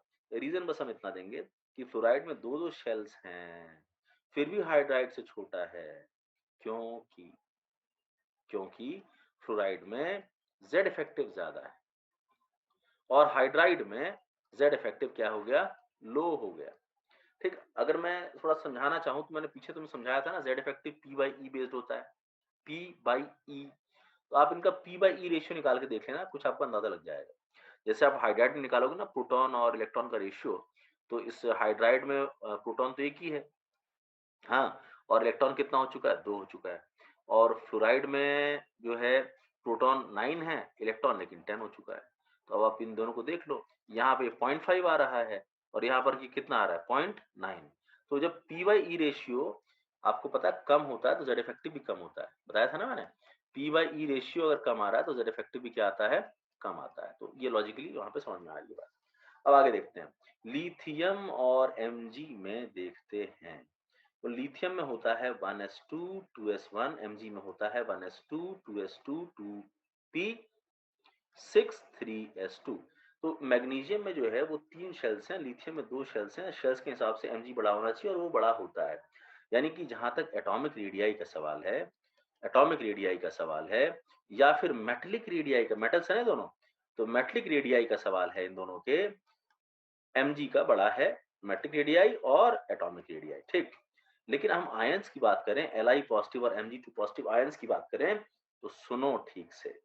लिथियम में 1 इलेक्ट्रॉन चला जाएगा तो वो 1s2 रह जाएगा और Mg में 2 इलेक्ट्रॉन चला जाएगा तो वो 1s2 2s2 और 2p6 रह जाएगा, 2p6 रह जाएगा, ठीक है। तो अभी भी शेल तो Mg वाले में ही ज्यादा है, 2 शेल हैं, लिथियम में 2 एक ही शेल है, तो Mg तो बड़ा होना चाहिए, लेकिन नहीं, Mg2 पॉजिटिव छोटा होता है, छोटा होता है। समझ में आ रहा है? तो ये भी एक्सेप्शन है। तो मैंने आपको यहाँ पे 3 एक्सेप्शंस कराए। तीनों एक्सेप्शंस की कहानी जैसी है कि ज्यादा शेल होने के बावजूद छोटा आ रहा है और रीजन भी जैसा है। जब भी ऐसा होगा आप कहेंगे कि उसमें हाई जेड इफेक्टिव है, यानी Mg2 पॉजिटिव में हाई जेड इफेक्टिव है, लिथियम में लो जेड इफेक्टिव है और इसीलिए ऐसा हो सकता है कि ज्यादा शेल के बावजूद वो छोटा हो कोई। जितने एग्जांपल मैं करा रहा हूँ वो सफिशिएंट है, ज्यादा कहानी मत करना कि सर सारे के सारे एलिमेंट के हम एटॉमिक रेडियस रट लें क्या, इतनी बड़ी बेवकूफी मत करना। जितने एग्जांपल मैं करा रहा हूँ वो रेलेवेंट एग्जांपल्स हैं, उनको बस आप करिए, ठीक है। आगे बढ़ते हैं, देखिए अगला एटॉमिक रेडियाई का क्वेश्चन का मैं बता रहा हूँ कहाँ कहाँ से आता है। आपको पता होना चाहिए ग्रुप में नीचे आते समय रेडियाई इंक्रीज कर रहा है, ठीक है। ग्रुप 2 में भी रेडियाई इंक्रीज कर रहा है, कोई दिक्कत नहीं है, ये फैक्ट क्लियर हो गया ना। ग्रुप 1 में भी नीचे इंक्रीज करता है, ग्रुप 2 में भी नीचे इंक्रीज करता है। और अगर मैं कहूँ कि ग्रुप 1 और ग्रुप 2 में कंपेयर करके बताओ, तुम कहोगे कि ग्रुप 1 से ग्रुप 2 पे जाते समय जेड इफेक्टिव ग्रुप 2 पे ज्यादा होता है, इसीलिए साइज जो है किसी भी पीरियड में ग्रुप 1 वाला से छोटा ग्रुप 2 वाला होगा, ग्रुप 1 वाले छोटा ग्रुप 2 वाला होगा, ठीक है। और कभी कभी क्या होता है ना, वो रैंडम ऑर्डर में 2-4 एटम उठा के दे देते हैं, सोडियम दे देंगे, स्ट्रोंशियम दे देंगे, रुबिडियम दे देंगे और कहेंगे अरेंज करो। तो बेहतर है कि आप ग्रुप 1 और ग्रुप 2 वाला जो सीक्वेंस है उसको पूरा का पूरा याद कर लें, प्रैक्टिस कर लें। देखो सबसे छोटा कौन होगा? बेरिलियम होगा, उससे बड़ा फिर लिथियम होगा, एरो बना के रख लेना। लिथियम होगा, लिथियम से फिर बड़ा सोडियम Mg होगा, Mg से बड़ा सोडियम, फिर कैल्शियम, फिर कैल्शियम के बाद स्ट्रोंशियम, बैरियम पे कहानी पहुंचेगी साइज में बढ़ता हुआ साइज, और बैरियम से बड़ा होगा पोटेशियम, उसके बाद फिर रुबिडियम और सीजियम। बेहतर है कि आप इस एरो बनाकर सीक्वेंस को रट लेंगे ताकि 2-3 कोई भी इसमें से अगर एटम पूछ लिया जाए पूरा आप अरेंज कर सको, एग्जाम हॉल में दिक्कत ना हो आपको। आगे बात करें अगर, तो ग्रुप 1 और ग्रुप 17 से भी वो क्वेश्चंस बनाते हैं, इंपॉर्टेंट क्वेश्चंस बनते हैं, सुनो कैसे। देखो यहाँ जो पॉइंट ऑफ इंटरेस्ट है वो ये है कि डाउन दी ग्रुप आने पे साइज बढ़ता है, आपको पता है दोनों में साइज बढ़ेगा, और लिथियम जो है वो आयोडीन से बड़ा है। तो क्या अरेंजमेंट हुआ? बोलोगे अरेंजमेंट ये हुआ कि सबसे छोटा फ्लोरीन, उससे बड़ा क्लोरीन, उससे बड़ा ब्रोमीन, उससे बड़ा आयोडीन, ये बढ़ता गया। आयोडीन से बड़ा लिथियम, और फिर लिथियम की कहानी फिर आगे सीज़ियम तक बढ़ती गई। तो ये मैंने आपको एटॉमिक रेडियाई का ट्रेंड यहाँ पे इन सारे एलिमेंट को एक साथ अरेंज कर दिया। अब कोई भी इसमें 2-3 एलिमेंट पूछेगा, आप अरेंज कर लोगे। अब आगे बात करते हैं। ग्रुप 1 वाले बनाते हैं कैटायन। तो ये लिथियम का cation, sodium cation, potassium cation, rubidium cation, caesium cation बना। और हैलोजेंस बनाते हैं बनाते हैं halides, fluoride, chloride, bromide, iodide, ऐसा बनाते हैं। मैंने पीछे एक बात बताई थी कि एटॉमिक रेडियाई का जो सीक्वेंस है, ज़रूरी नहीं है कि उनके आयन का सीक्वेंस उसी को फ़ॉलो करेगा, बिल्कुल ज़रूरी नहीं है। ठीक है? यहाँ पे वही बात है कि आप ये सोचो कि जो सीक्वेंस एटॉमिक रेडियाई का है, चलो इनके आयन का भी सीक्वेंस वैसे ही बना दिया जाए। नहीं, ठीक? पहली बात तो ये कि कैट जब भी किसी एटम से कोई कैटायन बनता है, कैटायन छोटा होता है साइज़ में, ठीक है? और जब भी किसी एटम से एनायन बनता है, वो साइज़ में बड़ा होता है। तो ये तो कहानी यही समझ में आ गई कि भई ये तो इनके एटम का साइज़ का सीक्वेंस था, ये वाला सीक्वेंस एटम का था।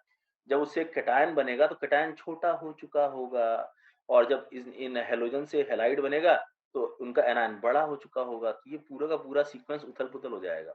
मुझे याद करना है, मैं कैसे याद करूँ? एक ट्रिक बता रहा हूँ, ट्रिक सुनो। देखो, जो के पॉज़िटिव है और फ्लोराइड है, इनका साइज़ नियरली सेम होता है। क्या बोला मैंने? मैंने बोला के पॉज़िटिव और फ्लोराइड का साइज़ नियरली सेम होता है। हालाँकि के पॉज़िटिव थोड़ा-सा बड़ा होता है, एज़ अ फैक्ट थोड़ा-सा बड़ा होता है। बट रटने के लिए ये ट्रिक आसान है कि के पॉज़िटिव और फ्लोराइड का सीक्वेंस लगभग साइज़ लगभग एक जैसा है। ठीक? अब बाकी बाकी हैलाइड सब बड़े हो चुके हैं, नेगेटिव आयन होने की वजह से। तो सबसे बड़ा नीचे वाला आयोडाइड हो चुका है, फिर छोटा है उससे ब्रोमाइड, उससे छोटा कौन है? क्लोराइड। लेकिन क्लोराइड के बाद फ्लोराइड नहीं आएगा, क्योंकि फ्लोराइड तो पोटेशियम जैसा है ना भई, पोटेशियम आयन जैसा है, तो पोटेशियम से तो बड़ा रुबिडियम और सीज़ियम होगा ना नीचे की तरफ। तो यानी कि आयोडाइड, ब्रोमाइड, फ्लोराइड के बाद सीज़ियम आएगा, फिर उससे छोटा रुबिडियम पॉज़िटिव, उससे छोटा के पॉज़िटिव, और के पॉज़िटिव और फ्लोराइड एक जैसा है लगभग। तो यहाँ पे साइन एग्ज़ामिनर कभी-कभी ऐसा दे सकते हैं कि अप्रॉक्सिमेटली सेम, या फिर एग्ज़ैक्टली अगर कहें तो के पॉज़िटिव थोड़ा-सा बड़ा होता है फ्लोराइड से। और ये फ्लोराइड और के पॉज़िटिव हो गया, उसके बाद फिर सोडियम और लिथियम आ गया। इस तरीके से आप इसको याद कर सकते हैं। इम्पोर्टेंट सीक्वेंसेस हैं ये। अगर हम बात करें अब आगे, तो हमें ये पता होना चाहिए कि डी और एफ सबशेल आने का क्या असर पड़ता है? बोलोगे डी और एफ सबशेल आने का असर ये पड़ता है कि पुअर शील्डिंग इफ़ेक्ट हो जाता है। और पुअर शील्डिंग इफेक्ट होता था, जेड इफेक्टिव बढ़ जाएगा। मतलब समझ रहे हो? न्यूक्लियस है, न्यूक्लियस के बाहर अलग-अलग सब शेल्स हैं, एस है, पी है, डी है, एफ है। एस और पी का तो फिर भी शील्डिंग इफेक्ट प्रॉपर होता है। एस और पी अपने जस्ट बाहर वाले को अच्छी तरह शील्ड कर लेते हैं न्यूक्लियस के अट्रैक्शन से। लेकिन डी और एफ नहीं कर पाते हैं। कारण क्या है? कि डी में 10 इलेक्ट्रॉन आते हैं धीरे-धीरे एक-एक करके, और एफ में जो है 14 इलेक्ट्रॉन्स आते हैं, और उसी हिसाब से न्यूक्लियस में प्रोटॉन भी तो बढ़ता रहता है ना। अगर आउटर में इलेक्ट्रॉन बढ़ेगा, तो अंदर न्यूक्लियस के प्रोटॉन भी तो बढ़ेगा ना उसी प्रोपोर्शन में। तो प्रोटॉन का बढ़ना बाहर वाले इलेक्ट्रॉन को अट्रैक्ट करता है। तो जब डी और एफ आते हैं, उस वक़्त प्रोटॉन ज़्यादा बढ़ चुका होता है, तो अट्रैक्शन वो ज़्यादा बढ़ा देता है। अब डीएफ का काम तो क्या था कि बाहर इलेक्ट्रॉन को रिपेल करना, और ये काम ये ठीक से करते नहीं हैं। ये काम ये ठीक से नहीं करते हैं। Poor shielding effect of D and F होता है, और जब ये रिपल्शन ठीक से नहीं करेंगे भाई, तो ज़ेड इफेक्टिव बढ़ जाएगा ना। तो ये इम्पोर्टेंट पॉइंट था, और ज़ेड इफेक्टिव बढ़ जाएगा, तो साइज़ क्या हो जाएगा? बढ़ जाएगा ना। अब मैं इसका एक परफेक्ट एग्ज़ाम्पल आपको दे रहा हूँ, सुनो। ये जो बोरॉन फैमिली है ना, boron, aluminium, gallium, indium, thallium, इसमें एक परफेक्ट एग्ज़ाम्पल है। अब क्यों और कैसे, सुनो। हम क्या उम्मीद कर रहे थे कि बोरॉन से बड़ा एल्यूमीनियम होगा, एल्यूमीनियम से जो है बड़ा गैलियम होगा, और गैलियम से बड़ा इंडियम होगा, इंडियम से बड़ा थैलियम होगा, हमें ये उम्मीद थी, होना भी चाहिए था। लेकिन देखो गैलियम पर आते-आते क्या काम हुआ, ज़िंक पहले फिल हुआ, और ज़िंक में जो भी फिल होता है तो 3d10 आता है, 3d10 हो चुका होता है। तो गैलियम पे फिल करने पर पहली बार, यानी गैलियम वो पहला एलिमेंट है जिसमें D10 फिल होकर इंटरवीन करता है, मतलब बीच में आ जाता है। और डी का होता है पुअर शील्डिंग इफेक्ट। तो पुअर शील्डिंग इफेक्ट के चक्कर में गैलियम पे जेड इफेक्टिव बढ़ जाता है, और जेड इफेक्टिव बढ़ जाता है तो वो एक्सेप्शनली अपना असर दिखाता है। ठीक, तो ये D10 की वजह से, पुअर शील्डिंग इफेक्ट की वजह से गैलियम पे जो असर दिखाई देगा जेड इफेक्टिव बढ़ने का, वो क्या होगा? बोलोगे जेड इफेक्टिव बढ़ गया है, गैलियम पे जेड इफेक्टिव अनएक्सपेक्टेड तरीके से बढ़ गया है। क्यों? D10 के इंटरवेंशन की वजह से बढ़ गया है। ठीक है? क्योंकि D10 ठीक से फ़ील नहीं कर पाएँगे इसलिए। तो जब जेड इफेक्टिव बढ़ गया है तो साइज़ भी तो बढ़ जाएगा। नहीं सॉरी, साइज़ कम हो जाएगा। जेड इफेक्टिव बढ़ा यानी साइज़ कम हो जाएगा। जेड इफेक्टिव यानी अट्रैक्शन, अट्रैक्शन बढ़ी साइज़ कम हो जाएगी। यानी कि गैलियम की साइज़ अनएक्सपेक्टेड तरीके से कम हो जाएगी, यानी एल्यूमीनियम के पीछे और एल्यूमीनियम उसके आगे आ जाएगा और कहीं कोई असर नहीं पड़ेगा। तो ये हमको याद रहना चाहिए कि बोरॉन एलिमेंट का जो सीक्वेंस है, उसमें केवल एक जगह एक्सेप्शन है साइज़ को लेके, एल्यूमीनियम थोड़ा बड़ा होता है थोड़ा-सा और गैलियम थोड़ा छोटा होता है। ठीक है? और ये क्यों होता है मैंने समझा दिया आपको। गैलियम पे पहली बार 3D10 का इंटरवेंशन हुआ। गैलियम में 3D10 की वजह से पुअर शील्डिंग इफेक्ट हुआ और पुअर शील्डिंग इफेक्ट होने की वजह से जेड इफेक्टिव बढ़ा, साइज़ घट गया। अब यहाँ पे क्वेश्चन में क्या करते हैं, कभी-कभी कन्फ्यूज़ करते हैं। देखो, एज़ अ फैक्ट एल्यूमीनियम थोड़ा-सा बड़ा है गैलियम से। लेकिन अगर एक स्टेटमेंट आ जाएगा कि aluminium is nearly same size of that of gallium, तो आप कहेंगे ट्रू स्टेटमेंट है। मतलब अपनी जगह ये भी करेक्ट है एल्यूमीनियम का बड़ा होना और नियरली सेम साइज़ कहना भी करेक्ट है। अब क्वेश्चन में उन्होंने कैसे फ्रेम किया है, इस पे डिपेंड करेगा कि आप क्या टिक करेंगे। बेटर ऑप्शन टिक करना होता है। इमेजिन करो ये दोनों ऑप्शन अगर दिए हों, कि दोनों में से क्या करेक्ट है, तो भैया पहला वाला तो एग्ज़ैक्टली करेक्ट है ना। पहला वाला तो एग्ज़ैक्टली ये है कि भई एल्यूमीनियम थोड़ा बड़ा होता है। अच्छा दूसरा वाला तो एक तरीके का एप्रोक्सिमेशन है ना कि नियरली सेम साइज़। अगर इन दोनों में चूज़ करना पड़े तो आप किसको चूज़ करेंगे? बोलोगे हम ए को चूज़ करेंगे, हम बी को चूज़ नहीं करेंगे। इंडिविजुअली दोनों स्टेटमेंट अपनी जगह सही हैं, लेकिन जहाँ तक चूज़ करने का सवाल है, इन दोनों में तो पहला वाला मोर एप्रोप्रिएट है क्योंकि वो एग्ज़ैक्ट फैक्ट बता रहा है और दूसरा वाला एप्रोक्सिमेट फैक्ट बता रहा है कि भई एप्रोक्सिमेटली उनका साइज़ एक जैसा है। दोनों में से पहला चूज़ करेंगे। मुझे उम्मीद है आपको ये समझ में आ गया होगा। अब यहाँ पे आपको समझना ये है कि एकदम सेम एक्सेप्शन अगली फैमिली में हो ये ज़रूरी नहीं है। मतलब ये थोड़ी ना है कि यहाँ पे कोई एक्सेप्शन आपने नोटिस किया तो अब सेम एक्सेप्शन आप आगे नोटिस करोगे। एक्सेप्शन तो कहीं भी रैंडम ऑर्डर में आ जाता है। हमें उसका रीज़न बस पता होना चाहिए अलग से। तो ये उम्मीद नहीं करेंगे हम यहाँ पे कि सिलिकॉन से बड़ा होना चाहिए जर्मेनियम, लेकिन जैसे एल्यूमीनियम से गैलियम छोटा हो गया, जर्मेनियम भी छोटा हो जाए, बिल्कुल नहीं करेंगे। सिलिकॉन से जर्मेनियम बड़ा होता है, होना भी चाहिए। यानी कि कार्बन वाले में ये एक्सेप्शन नहीं है, कार्बन फैमिली में सब कुछ नॉर्मल है। कार्बन से बड़ा, सिलिकॉन से बड़ा, जर्मेनियम से बड़ा, टिन, इस तरीके का सीक्वेंस आप यहाँ पे देख सकते हैं। तो बोरॉन फैमिली में एक्सेप्शन आपको मिलता है, इम्पोर्टेंट एक्सेप्शन है एल्यूमीनियम गैलियम वाला, इसको देख लेंगे रीज़न के साथ। आगे बात कर रहे हैं। फिर एक एक्सेप्शनल क्वेश्चन वो यहाँ से पूछते हैं ज़िरकोनियम हैफ़नियम से। इसको अच्छी तरह समझा रहा हूँ, समझो देखो होता क्या है। आपको पता है डी ब्लॉक में ये पहला वाला ग्रुप है, इसको थर्ड ग्रुप कहते हैं, उसके बगल में ये फोर्थ ग्रुप है और फिर आगे भी डी ब्लॉक में ग्रुप्स हैं काफ़ी। जो पहला अच्छा स्कैंडियम जो है 3D सीरीज़ का है, यट्रियम 4D सीरीज़ का है और लैंथेनम 5D सीरीज़ का है, ये आपको पता है। तो थर्ड ग्रुप में अगर देखें एटॉमिक रेडियाई का सीक्वेंस, तो स्कैंडियम से बड़ा यट्रियम होना चाहिए, यट्रियम से बड़ा लैंथेनम होना चाहिए और होता भी है, होता भी है, ठीक? लेकिन उसके बाद किसी भी ग्रुप में ये नहीं देखने को मिलता। डी ब्लॉक डी ब्लॉक में ये फैक्ट को समझ लो कि कि कि 3D सीरीज है, 4D सीरीज है और 5D सीरीज है। 3D सीरीज है, 4D सीरीज है और 5D। केवल पहला वाला ग्रुप ऐसा है जो नॉर्मल सीक्वेंस फॉलो करता है। डाउन द ग्रुप आने पर इंक्रीज होना चाहिए साइज, इसको फॉलो करता है। लेकिन उसके बाद वाले जितने भी हैं वो इसको फॉलो करते हैं कि 3D से 4D बड़ा होगा, लेकिन 4D और 5D नियरली सेम होगा। अब ये क्यों सेम होगा पहले हम इसको समझ लें। एक रीज़न लिखा है मैंने ड्यू टू लेंथेनाइट कॉन्ट्रैक्शन। अब ये लेंथेनाइट कॉन्ट्रैक्शन क्या है उसको समझो देखो। होता क्या है? ज़िरकोनियम 5th पीरियड का है। तो उसमें आपको कॉन्फ़िगरेशन सामने लिखा है मैंने, मालूम चला है 5th पीरियड का है। 5 शेल्स हैं। हैफ़नियम 6th पीरियड का है, उसमें 6 शेल्स हैं। तो लॉजिकली ज़िरकोनियम से हैफ़नियम बड़ा होना चाहिए ज़्यादा शेल्स की वज़ह से, होना चाहिए। बट ऐसा होता नहीं है, ऐसा होता नहीं है। क्यों नहीं होता है? सुनो।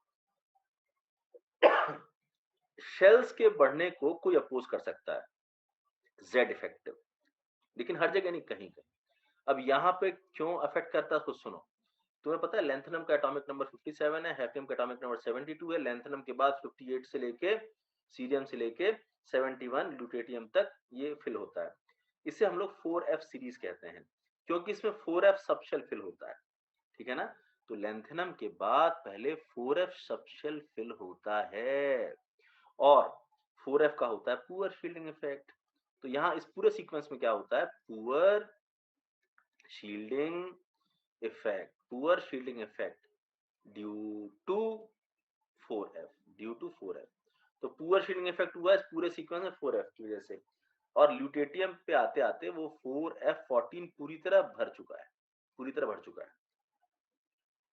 यानी हैफनियम के कॉन्फ़िगरेशन में देखो ना आप, 4f पूरी तरह भर चुका है, यानी हैफनियम पे पहली बार 4f इंटरवीन किया, 4f आ गया और वो शो करेगा पुअर शील्डिंग इफेक्ट। तो हैफनियम पर क्या देखने को मिल रहा है, पुअर शील्डिंग इफेक्ट। और पुअर शील्डिंग इफेक्ट की वजह से Z इफेक्टिव बढ़ जाता है क्योंकि F तो आ गया और F में 14 इलेक्ट्रॉन आ गया। ध्यान सुनो, F में 14 इलेक्ट्रॉन आ गया, न्यूक्लियस में उसी के साथ साथ 14 प्रोटॉन बढ़ गया, है ना। तो प्रोटॉन अपना काम ईमानदारी से करेगा, बाहर वाले इलेक्ट्रॉन को अपनी तरफ खींचने का, लेकिन 4f14 का काम था कि वो रिपल्शन करे और वो काम ठीक से नहीं कर रहा है, डी और एफ वाले नहीं कर पाते काम ठीक से। तो यहाँ पे F14 जरूर है, उसका इंटरवेंशन है बीच में, मतलब आया है वो, बट पुअर शील्डिंग इफेक्ट है जिसकी वजह से बेटा हम कह सकते हैं कि Z इफेक्टिव ज्यादा हो गया, ठीक है। तो देखो, जिरकोनियम से जब आप हैफनियम पे आए तो शेल बढ़े, साइज बढ़ना चाहिए ना, लेकिन जब आप लेंथेनम से हैफनियम पे गए तो डायरेक्ट नहीं गए, 14 एलिमेंट्स के बाद गए, यानी कि ट्रेमेंडस इंक्रीज हो चुका है किसमें, Z इफेक्टिव में। तो दो फैक्टर काम कर रहे हैं, एक तो जिरकोनियम से हैफनियम पे शेल का बढ़ना और एक लेंथेनम से हैफनियम पे काफी ज्यादा अनएक्सपेक्टेड Z इफेक्टिव का बढ़ना। ये दोनों फैक्टर काउंटर करते हैं, एक फैक्टर उसकी साइज को बढ़ाना चाह रहा था जिरकोनियम से हैफनियम पे और ये फैक्टर घटाना चाहता है, तो ये एक्चुअली काउंटर हो जाता है। यानी कि एक्चुअली जो सीक्वेंस होता है टाइटेनियम से थोड़ा बड़ा जिरकोनियम, बट हैफनियम उसके लगभग बराबर रहता है, ऑलमोस्ट बराबर रहता है। और ये केवल टाइटेनियम वाले ग्रुप में नहीं है, ये सब में है। मतलब 3D में आप आगे वाले इन सभी ग्रुप में ये बात कह सकते हो कि 3D एलिमेंट से 4D एलिमेंट बड़ा होगा और 5D element nearly same size का होगा डी ब्लॉक में। क्लियर है? अब इसमें लास्ट के दो ग्रुप बहुत इंपॉर्टेंट हैं, डी वाले पूछे गए हैं, इसलिए मैं बता रहा हूँ। कॉपर, उसके नीचे सिल्वर, उसके नीचे गोल्ड, और जिंक, उसके नीचे कैडमियम, उसके नीचे मरकरी। ठीक, अगर हम इनकी बात करें और लेंथेनाइड कॉन्ट्रैक्शन, इसे हम लेंथेनाइड कॉन्ट्रैक्शन इसलिए कहते हैं बेटा क्योंकि ये लेंथेनाइड सीरीज थी, ये थी लेंथेनाइड सीरीज, ठीक है। और इस लेंथेनाइड सीरीज में आपने 4f इलेक्ट्रॉन फिल करना शुरू किया और 4f का पुअर शील्डिंग इफेक्ट था, तो 4f के पुअर शील्डिंग इफेक्ट की वजह से Z इफेक्टिव क्या हो गया, बढ़ता गया, ठीक। और साइज क्या हुआ, कम होता गया। तो इस साइज के कम होने को ही कहते हैं लेंथेनाइड कॉन्ट्रैक्शन, यानी लेंथेनाइड सीक्वेंस में होने वाला कॉन्ट्रैक्शन है साइज में, ठीक। तो अब देखो, बाकी एलिमेंट्स में लेंथेनाइड कॉन्ट्रैक्शन की वजह से आप ये बात बिल्कुल कह सकते हो कि 3D से 4D वाला बड़ा है और 4D 5D वाला एक जैसा है, बिल्कुल कह सकते हो। लेकिन लास्ट में कॉपर और जिंक वाला जो ग्रुप है ना, उसमें जानते हो क्या होता है, कॉपर से बड़ा सिल्वर है लेकिन सिल्वर से छोटा गोल्ड है, ये सीक्वेंस है, ठीक है। तो यानी सिल्वर और गोल्ड लगभग एक जैसे साइज के नहीं है, गोल्ड थोड़ा छोटा है, जबकि सिल्वर से गोल्ड की तरफ नीचे है ना, तो साइज बढ़ना चाहिए लेकिन घट जाता है। ऐसे ही जिंक से बड़ा है कैडमियम, लेकिन कैडमियम से छोटा है मरकरी। आप ये देख रहे हो कि लास्ट के दोनों मेंबर कुछ अलग ही सीक्वेंस दिखा रहे हैं, यानी कि 4D और 5D में जहां साइज ऑलमोस्ट एक जैसा होना चाहिए था, 5D उल्टा छोटा हो गया, और कैडमियम 4D और मरकरी 5D, जहां 5D और 4D लगभग जैसा होना चाहिए था लेंथेनाइड कॉन्ट्रैक्शन की वजह से, उसमें 4D बड़ा और 5D छोटा हो गया। तो मुझे उम्मीद है आपको ये जो मैंने पूरा डी ब्लॉक के बारे में यहाँ बताया है अच्छी तरह इसको समझ लोगे, इंपॉर्टेंट पॉइंट है, ऐसे क्वेश्चन मिस नहीं होंगे फिर आपसे, ठीक है। आगे बात करते हैं, कुछ क्वेश्चंस पे आते हैं, देखो ध्यान से। पहला क्वेश्चन, ये फर्स्ट क्वेश्चन है, ये सेकंड क्वेश्चन है, ये थर्ड क्वेश्चन है, ये फोर्थ है, ठीक है। और पहले क्वेश्चन के ये ऑप्शंस हैं, ये ऑप्शंस है, मतलब ये ए ऑप्शन मान लो, इसको बी मान लो, इसको सी मान लो, इसको डी मान लो, ताकि कंफ्यूजन ना रहे। चलो शुरू हो जाओ। पहले में पूछा है कि हमको 4 सेट दिए हैं, 3-3 एलिमेंट्स आयन के 4 सेट दिए हैं, हर सेट में सबसे छोटा रेडियस वाला कौन है उसको बताना है, हर सेट में। तो सुनते जाओ फटाफट। देखो, तुम्हें पता है O2 माइनस में 10 इलेक्ट्रॉन है, F माइनस में 10 इलेक्ट्रॉन है, Na प्लस में 10 इलेक्ट्रॉन है, मतलब आइसो इलेक्ट्रॉनिक है, ये सब आइसो इलेक्ट्रॉनिक है। और प्रोटॉन ऑक्सीजन में होता है 8, फ्लोरीन में होता है 9 और Na में होता है 11। और प्रोटॉन बढ़ने पे तुम्हें पता है ना जेड इफेक्टिव बढ़ता है, तो जेड इफेक्टिव बढ़ रहा है तो साइज कम कर देगा ना। जहां पे प्रोटॉन ज्यादा होगा साइज कम हो जाएगा आइसो इलेक्ट्रॉनिक में, तो ये हो जाएगा Na हो जाएगा, ठीक है। इस वाले में, सेकंड वाले में निकल कॉपर जिंक, तो तुमने अभी पढ़ा ना, निकल से बड़ा कॉपर था, कॉपर से बड़ा क्या था, जिंक था, तो सबसे छोटा इसमें कौन होगा, निकल होगा, तो ऐसे ही है। अच्छा, उसके बाद ये लिथियम बेरिलियम Mg का मैंने तुम्हें बताया ना, लिथियम उसके बगल में बेरिलियम उसके नीचे Mg, तो तुम कह सकते हो ना बेरिलियम छोटा है फिर लिथियम उससे बड़ा है और Mg उससे भी बड़ा है, वो जो एरो वाला सीक्वेंस रखवाया था मैंने, यहाँ पे बेरिलियम सबसे छोटा है, ठीक है। तो उस हिसाब से आप चेक कर सकते हो, सेकंड ऑप्शन करेक्ट आ रहा है। और जो फोर्थ वाला सेट है उसको मैं समझा दे रहा हूँ। फोर्थ वाले में हीलियम में 2 इलेक्ट्रॉन है, लिथियम प्लस में 3 होते हैं, एक चला गया तो 2 इलेक्ट्रॉन है, ठीक है। हाइड्राइड में एक होता है, एक और आ गया तो 2 इलेक्ट्रॉन है, इलेक्ट्रॉन बराबर है। इलेक्ट्रॉन बराबर है, और जब इलेक्ट्रॉन बराबर है तो प्रोटॉन चेक करोगे ना, तो पहले वाले में कितने प्रोटॉन्स हैं, 2 हीलियम में, लिथियम में कितना है 3 प्रोटॉन, हाइड्रोजन में कितना है 1 प्रोटॉन। तो भैया जहां प्रोटॉन ज्यादा होगा जेड इफेक्टिव ज्यादा होगा, साइज कम होगा, यानी Li प्लस इसमें आ जाएगा। उम्मीद है आपको ये बातें समझ में आ रही होंगी, साइज कम ज्यादा कैसे चेक करना है।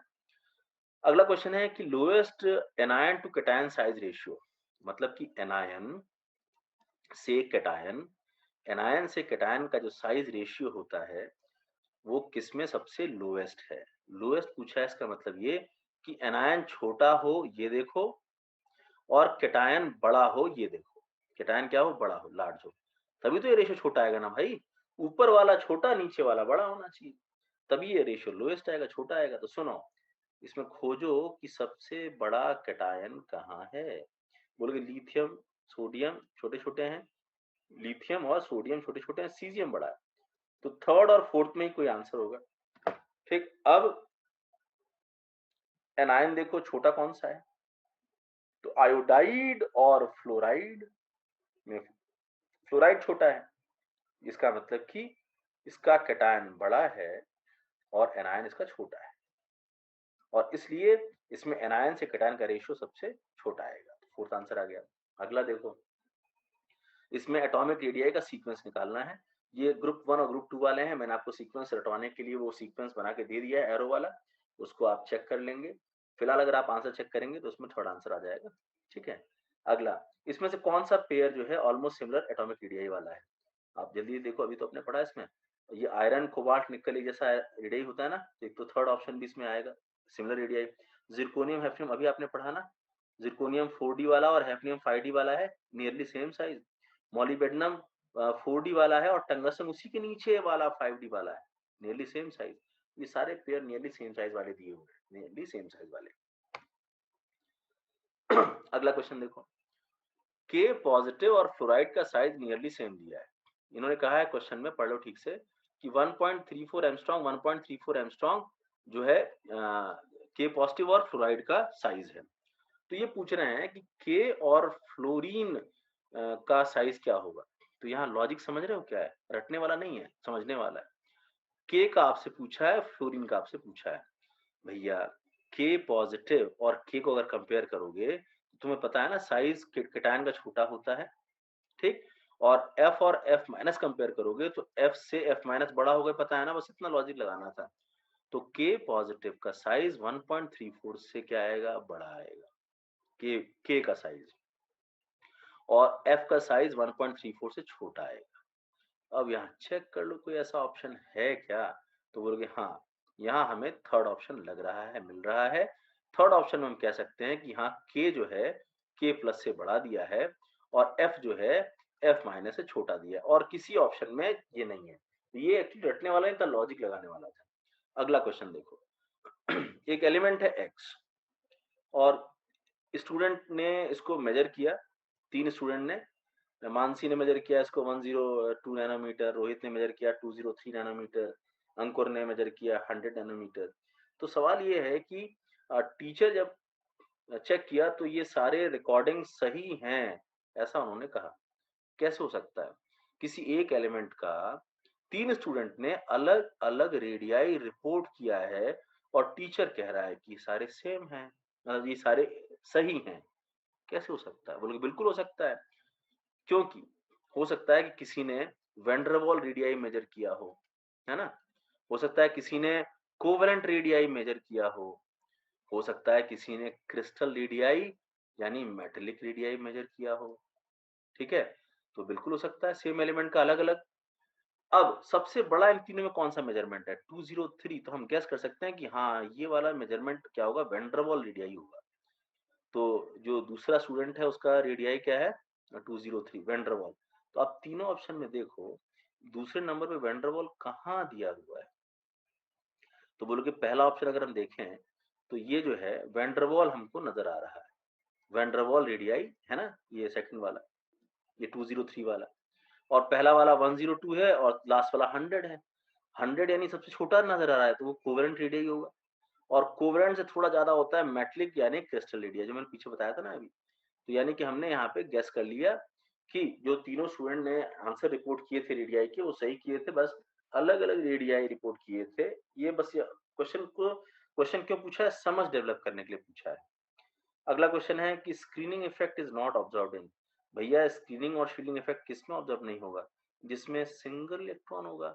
जब शेल ही नहीं रहेंगे एक से ज्यादा, तो शील्डिंग कौन किसको करेगा भाई? तो देखो, हीलियम प्लस में भी केवल एक इलेक्ट्रॉन है, लिथियम 2 प्लस में केवल एक इलेक्ट्रॉन है, हाइड्रोजन में केवल एक इलेक्ट्रॉन है। तो भैया एक इलेक्ट्रॉन वालों में कोई मतलब नहीं है शील्डिंग और स्क्रीनिंग का। ये ऑल आ गया। आगे देखो विच स्टेटमेंट इज फॉल्स? कौन सा फॉल्स है? देखो जेड इफेक्टिव के बारे में दिया है, बताओ डाउन द ग्रुप ये इंक्रीज करता है क्या? बोले गलत स्टेटमेंट है, गलत स्टेटमेंट है, क्योंकि Z effective down the group remains almost same. तो आपका सेकंड आंसर हो गया कि ये फॉल्स है, फॉल्स है, क्योंकि जेड इफेक्टिव पीरियड में तो इंक्रीज करता है, ये तो ट्रू स्टेटमेंट है ना? हमको तो फॉल्स पूछा है ना, ये ध्यान देना, गलती नहीं करना। और screening effect increases down the group, screening effect जो है वो डाउन द ग्रुप क्या करता है? इंक्रीज करता है। तो हम कह सकते हैं कि इसमें से अगर फॉल्स को चूज करें तो फॉल्स सेकंड ऑप्शन आएगा। अगला देखो यहाँ the screening effect of D electron is. मैंने अभी पीछे आपको एक बात बताई थी, स्क्रीनिंग, ध्यान सुनना, स्क्रीनिंग या फिर शील्डिंग इफेक्ट का जो सीक्वेंस है, एस का ज्यादा, पी का कम, डी का उससे कम और एफ का उससे कम होता है, ये बताया था मैंने। तो ये तो क्वेश्चन है कि डी का बताओ किससे कम किससे ज्यादा। तो डी का जो है वो पी से कम लेकिन एफ से ज्यादा है। तो अगर आप इसमें देखें तो लेस देन पी इसमें अप्रोप्रिएट आंसर आ रहा है, यानी फोर्थ ऑप्शन आ रहा है। ठीक है, फिर कुछ क्वेश्चन आपसे पूछे गए हैं, इनको अरेंज करना है एटॉमिक और आयनिक रेडियाई। सुनते जाओ जल्दी जल्दी। देखो जैसे ये है निकल कॉपर जिंक, बताया था अभी मैंने, निकल से बड़ा, यहाँ बता दे रहा हूँ, निकल से बड़ा कॉपर और कॉपर से बड़ा जिंक। ठीक है, बी में देखो, बोलोगे बी में तो सीधा सीधा लॉजिक है, कैटायन जो है छोटा होगा और एनायन जो है बड़ा होगा अपने एटम से। और इसमें सी में देखो, बताया था ना अभी कि टाइटेनियम, टाइटेनियम से बड़ा जिरकोनियम, लेकिन जिरकोनियम और हैफनियम एक बराबर साइज के लगभग, लेंथनाइट कॉन्ट्रैक्शन वाला केस। बेरिलियम, लिथियम और सोडियम, देखो ये लिथियम है, उसके बगल में बेरिलियम है, हाँ उसके बगल में, उसके फिर लिथियम के नीचे सोडियम है। तो इसमें शायद सीक्वेंस क्या आएगा? बेरिलियम छोटा आएगा सबसे और लिथियम उससे बड़ा और सोडियम उससे भी बड़ा आएगा। तो ये सीक्वेंस आ जाएगा, है ना? रटवाना पीछे रटवाया था मैंने एरो बना के। फिर क्रोमियम, वेनेडियम, टाइटेनियम और स्कैंडियम, ये तुमने पीछे बताया था मैंने 3D वाला कि स्कैंडियम से छोटा टाइटेनियम, इससे छोटा वेनेडियम, उससे छोटा क्रोमियम, पूरा सीक्वेंस है ये तो 3D वाला, है ना? और फिर ये एफ वाले में देखो आयोडाइड, ये आई प्लस वाला छोटा होगा आई से और माइनस वाला बड़ा होगा, कैटायन छोटा एनायन बड़ा होता है। लॉजिक समझ में आ रहा है? ये जो है स्कैंडियम वाला, ये पहला वाला ग्रुप है, डी का याद करो। स्कैंडियम के नीचे यट्रियम के नीचे लैंथेनम के नीचे एक्टिनियम, नीचे साइज बढ़ता है, रेडियाई बढ़ेगा। ठीक है, सब क्वेश्चन कर चुके हो तुम। क्लोरीन, सोडियम और रुबिडियम, ये तुमको याद आना चाहिए, जो मैंने ग्रुप 1 और ये वाला कराया था, हेलोजन वाला, याद आ रहा है? Lithium, sodium, potassium, rubidium, caesium, और यहाँ पे फ्लोरीन, क्लोरीन, ब्रोमीन और आयोडीन कराया था ना कि ये नीचे की तरफ इंक्रीज कर रहा है लिथियम सीजियम, फ्लोरीन भी इंक्रीज कर रहा है आयोडीन तक, लेकिन आयोडीन और लिथियम में लिथियम बड़ा है। तो यानी कि इन सभी में सबसे बड़ा रुबिडियम आएगा, फिर जो है Na आएगा, उससे छोटा जो है Cl आएगा। तो ये वाला मैंने रटवाया था आपको। और ये भी मैंने पीछे बताया अभी, कॉपर वाला केस और जिंक वाला, है ना। कॉपर से बड़ा होता है सिल्वर, लेकिन छोटा होता है गोल्ड। जिंक वाला भी बताया था मैंने साथ में कि जिंक से बड़ा होता है कैडमियम, छोटा होता है मरकरी साइज में। एक्सेप्शनल केसेस है ये सब। और ये बोरॉन, बेरिलियम, एल्यूमिनियम और Mg, इसको देख लेते हैं। देखो पीरियोडिक टेबल में देखोगे ना, तो बेरिलियम है, उसके नीचे Mg आता है, और फिर उसके सामने जो है Al आता है, और उसके नीचे उसके सामने जो है बोरॉन आता है, बेरिलियम के सामने, और Mg के सामने Al आता है। और मुझे इन चारों को अरेंज करना है। ध्यान से सुनना। देखो बेरिलियम और बोरॉन में बोरॉन छोटा होगा, पीरियड में छोटा हो जाता है। Mg और Al में Al छोटा होगा। क्लियर है। और Be और Mg में Mg बड़ा होगा, और B बोरॉन और Al में Al बड़ा होगा। ये क्लियर हो गया। बस आपको बेरिलियम और Al को देखना है। बेरिलियम और Al, तो लॉजिकली बेरिलियम सेकंड पीरियड का है, Al थर्ड पीरियड का है, थर्ड पीरियड वाला बड़ा होना चाहिए, तो Al बड़ा होना चाहिए। तो ये सारी बातें हमने ध्यान दी, तो हमको समझ में आ रहा है Mg सबसे बड़ा होगा, फिर Al होगा, Al के बाद बेरिलियम होगा, बेरिलियम के बाद बोरॉन होगा। अरेंज हो गया। और ये भी सीक्वेंस वैसे अरेंज कर लेंगे, ऑक्सीजन, ऑक्सीजन के आगे फ्लोरीन, फ्लोरीन के आगे ऑक्सीजन के नीचे सल्फर, और फ्लोरीन के नीचे Cl। देखो ट्रिक बता रहा हूँ, एक सांप बना के ट्रिक। देखो ऐसे, फ्लोरीन से ऑक्सीजन, ऑक्सीजन से क्लोरीन, और फिर सल्फर, ऐसे सांप बना लो, ऐसा बना लो। तो फ्लोरीन छोटा है, ऑक्सीजन बड़ा है, Cl उससे बड़ा है, सल्फर उससे बड़ा है। ये सीक्वेंस आपको मिल गया। ये सब इंपॉर्टेंट केसेस थे। एटॉमिक और आयनिक रेडियाई का ये एक इंपॉर्टेंट एग्जाम्पल है। और देखो क्या करना है इसमें, हमें पता है स्कैंडियम, यट्रियम, लेंथेनम, ये तो सीक्वेंस इंक्रीजिंग होता है। लेंथेनम के बाद क्या फिल होता है, सीरियम, कहाँ तक, ल्यूटेटियम तक। ठीक। पीछे अभी हम लोगों ने एक बात पढ़ी थी कि ये जो सीरियम से ल्यूटेटियम तक है, इसमें हम 4f फिल करते हैं, और 4f फिल करते हैं तो पुअर शील्डिंग इफेक्ट होता है। पुअर शील्डिंग इफेक्ट होता है किसका, 4f सबशेल इलेक्ट्रॉन का। इसकी वजह से Z इफेक्टिव बढ़ता है, और जब Z इफेक्टिव बढ़ेगा तो साइज कॉन्ट्रैक्ट करेगा, और इस पूरे सीक्वेंस में साइज कॉन्ट्रैक्ट करता है। उसी को लेंथेनाइड कॉन्ट्रैक्शन कहते हैं। लेंथेनाइड सीक्वेंस में होने वाला साइज का ग्रेजुअल डिक्रीज लेंथेनाइड कॉन्ट्रैक्शन कहलाता है। ठीक है। तो हम ये गैस कर सकते हैं कि अगर एटम की बात करें, किसकी बात करें, एटम की, तो इन सभी में एक एक्सेप्शन है, केवल यूरोपियम। देखो मैं इसको स्टार मार्क कर रहा हूँ, यूरोपियम एक्सेप्शन है, क्योंकि हमारे गैस के हिसाब से पता है क्या होना चाहिए था, सीरियम से छोटा प्रेजोडाइमियम, इससे छोटा नियोडाइमियम, इससे छोटा प्रोमीथियम, इससे छोटा समेरियम, इससे छोटा यूरोपियम, इससे छोटा गैडोलिनियम, इससे छोटा टर्बियम, इससे छोटा डायस्प्रोसियम, इससे छोटा होल्मियम, इससे छोटा अर्बियम, इससे छोटा जो है थूलियम, फिर ये YB एक्चुअली यट्रिबियम, और इससे छोटा जो है ल्यूटेटियम, LU। ठीक है, थोड़ा सा मिसप्रिंट था, ये YB है। ये होना चाहिए था भाई, लगातार डिक्रीजिंग होना चाहिए था। एक्सेप्शन ये है कि यूरोपियम यहाँ न होकर सबसे आगे है, सबसे आगे है। इवन इवन इससे भी आगे है, लेंथेनम से भी आगे है। सीरियम से ज्यादा बड़ा जो है लेंथेनम होगा, और लेंथेनम से भी बड़ा यूरोपियम होगा। ठीक है। तो as far as atomic radii is concerned, ये ध्यान देने वाली बात है कि यूरोपियम का जो साइज है, यूरोपियम का जो साइज है वो एक्सेप्शनली सीरियम और लेंथेनम से भी आगे है। अदरवाइज लेंथेनम के बाद सीरियम से ल्यूटेटियम तक साइज क्या होना चाहिए था, डिक्रीजिंग होना चाहिए था। क्लियर है। और एक बात मैं बता दूं, इन सभी में स्कैंडियम सबसे छोटा होगा, यहाँ पे है, और येट्रियम का जो साइज है वो समेरियम के बराबर होता है। इस बात को आप याद रखें तो अच्छा है, येट्रियम समेरियम के बराबर होता है, ताकि इसमें आपको रैंडम ऑर्डर में कहीं से भी कोई एलिमेंट उठा के दे दिया जाए ना, आप कर सको उसको। ठीक। तुम देखो मैं फिर से पूरा बना देता हूँ। मैंने बोला यूरोपियम इसमें सबसे बड़ा है। जितने एलिमेंट आपको यहाँ शो किए हैं मैंने, यूरोपियम सबसे बड़ा है। उसके बाद फिर लेंथेनम है। ठीक है। लेंथेनम के बाद फिर क्या है, सीरियम है। ठीक है। और सीरियम से कहानी जो है जाती है घट डिक्रीज होती हुई कहाँ तक, समेरियम तक। अच्छा, समेरियम और ये जो है यट्रिबियम वाई, ये सेम साइज का है। और लेकिन फिर समेरियम के बाद आगे फिर गैडोलिनियम ऑनवर्ड्स ल्यूटेटियम तक साइज डिक्रीज करेगा, ठीक है? और फिर स्कैंडियम ल्यूटेटियम से भी छोटा होगा। तो ये मैंने तुम्हें पूरा सीक्वेंस समझा दिया अच्छी तरह से, इस पूरे इन सभी एलिमेंट का। अब आपसे इसमें कोई भी 2-4 पूछ लेगा, आप बता लेंगे। तो ये तो था एटॉमिक रेडियाई का सीक्वेंस। आयनिक रेडियाई के बारे में आपको बता दूं, ये जनरली 3 पॉजिटिव ट्राइवेलेंट आयन बनाते हैं। जो लैंथेनाइड्स होते हैं ना बेटा, लैंथेनाइड्स और ये सारे स्कैंडियम, यट्रिबियम और लैंथेनम, ये सभी ट्राइवेलेंट आयन बनाते हैं, 3 पॉजिटिव वाले।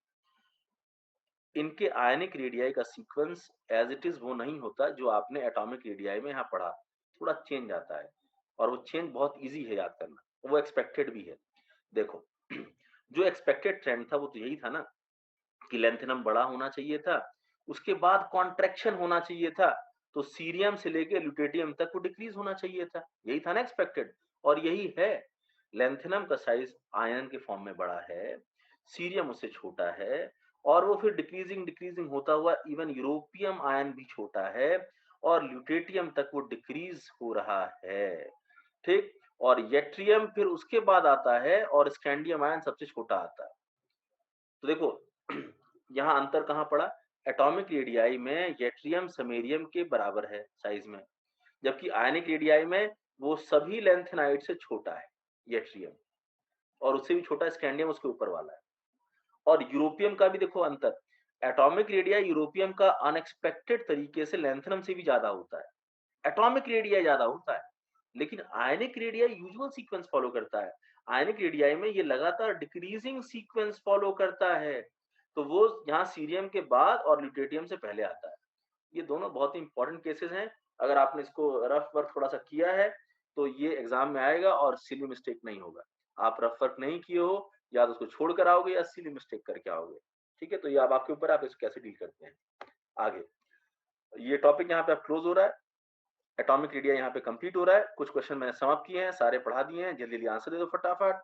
साइज एच और एफ में एफ बड़ा था, ज्यादा शेल्स होंगे, बड़ा होगा, बट वहीं ये एक्सेप्शन था, और इसका आंसर जेड इफेक्टिव बेस था।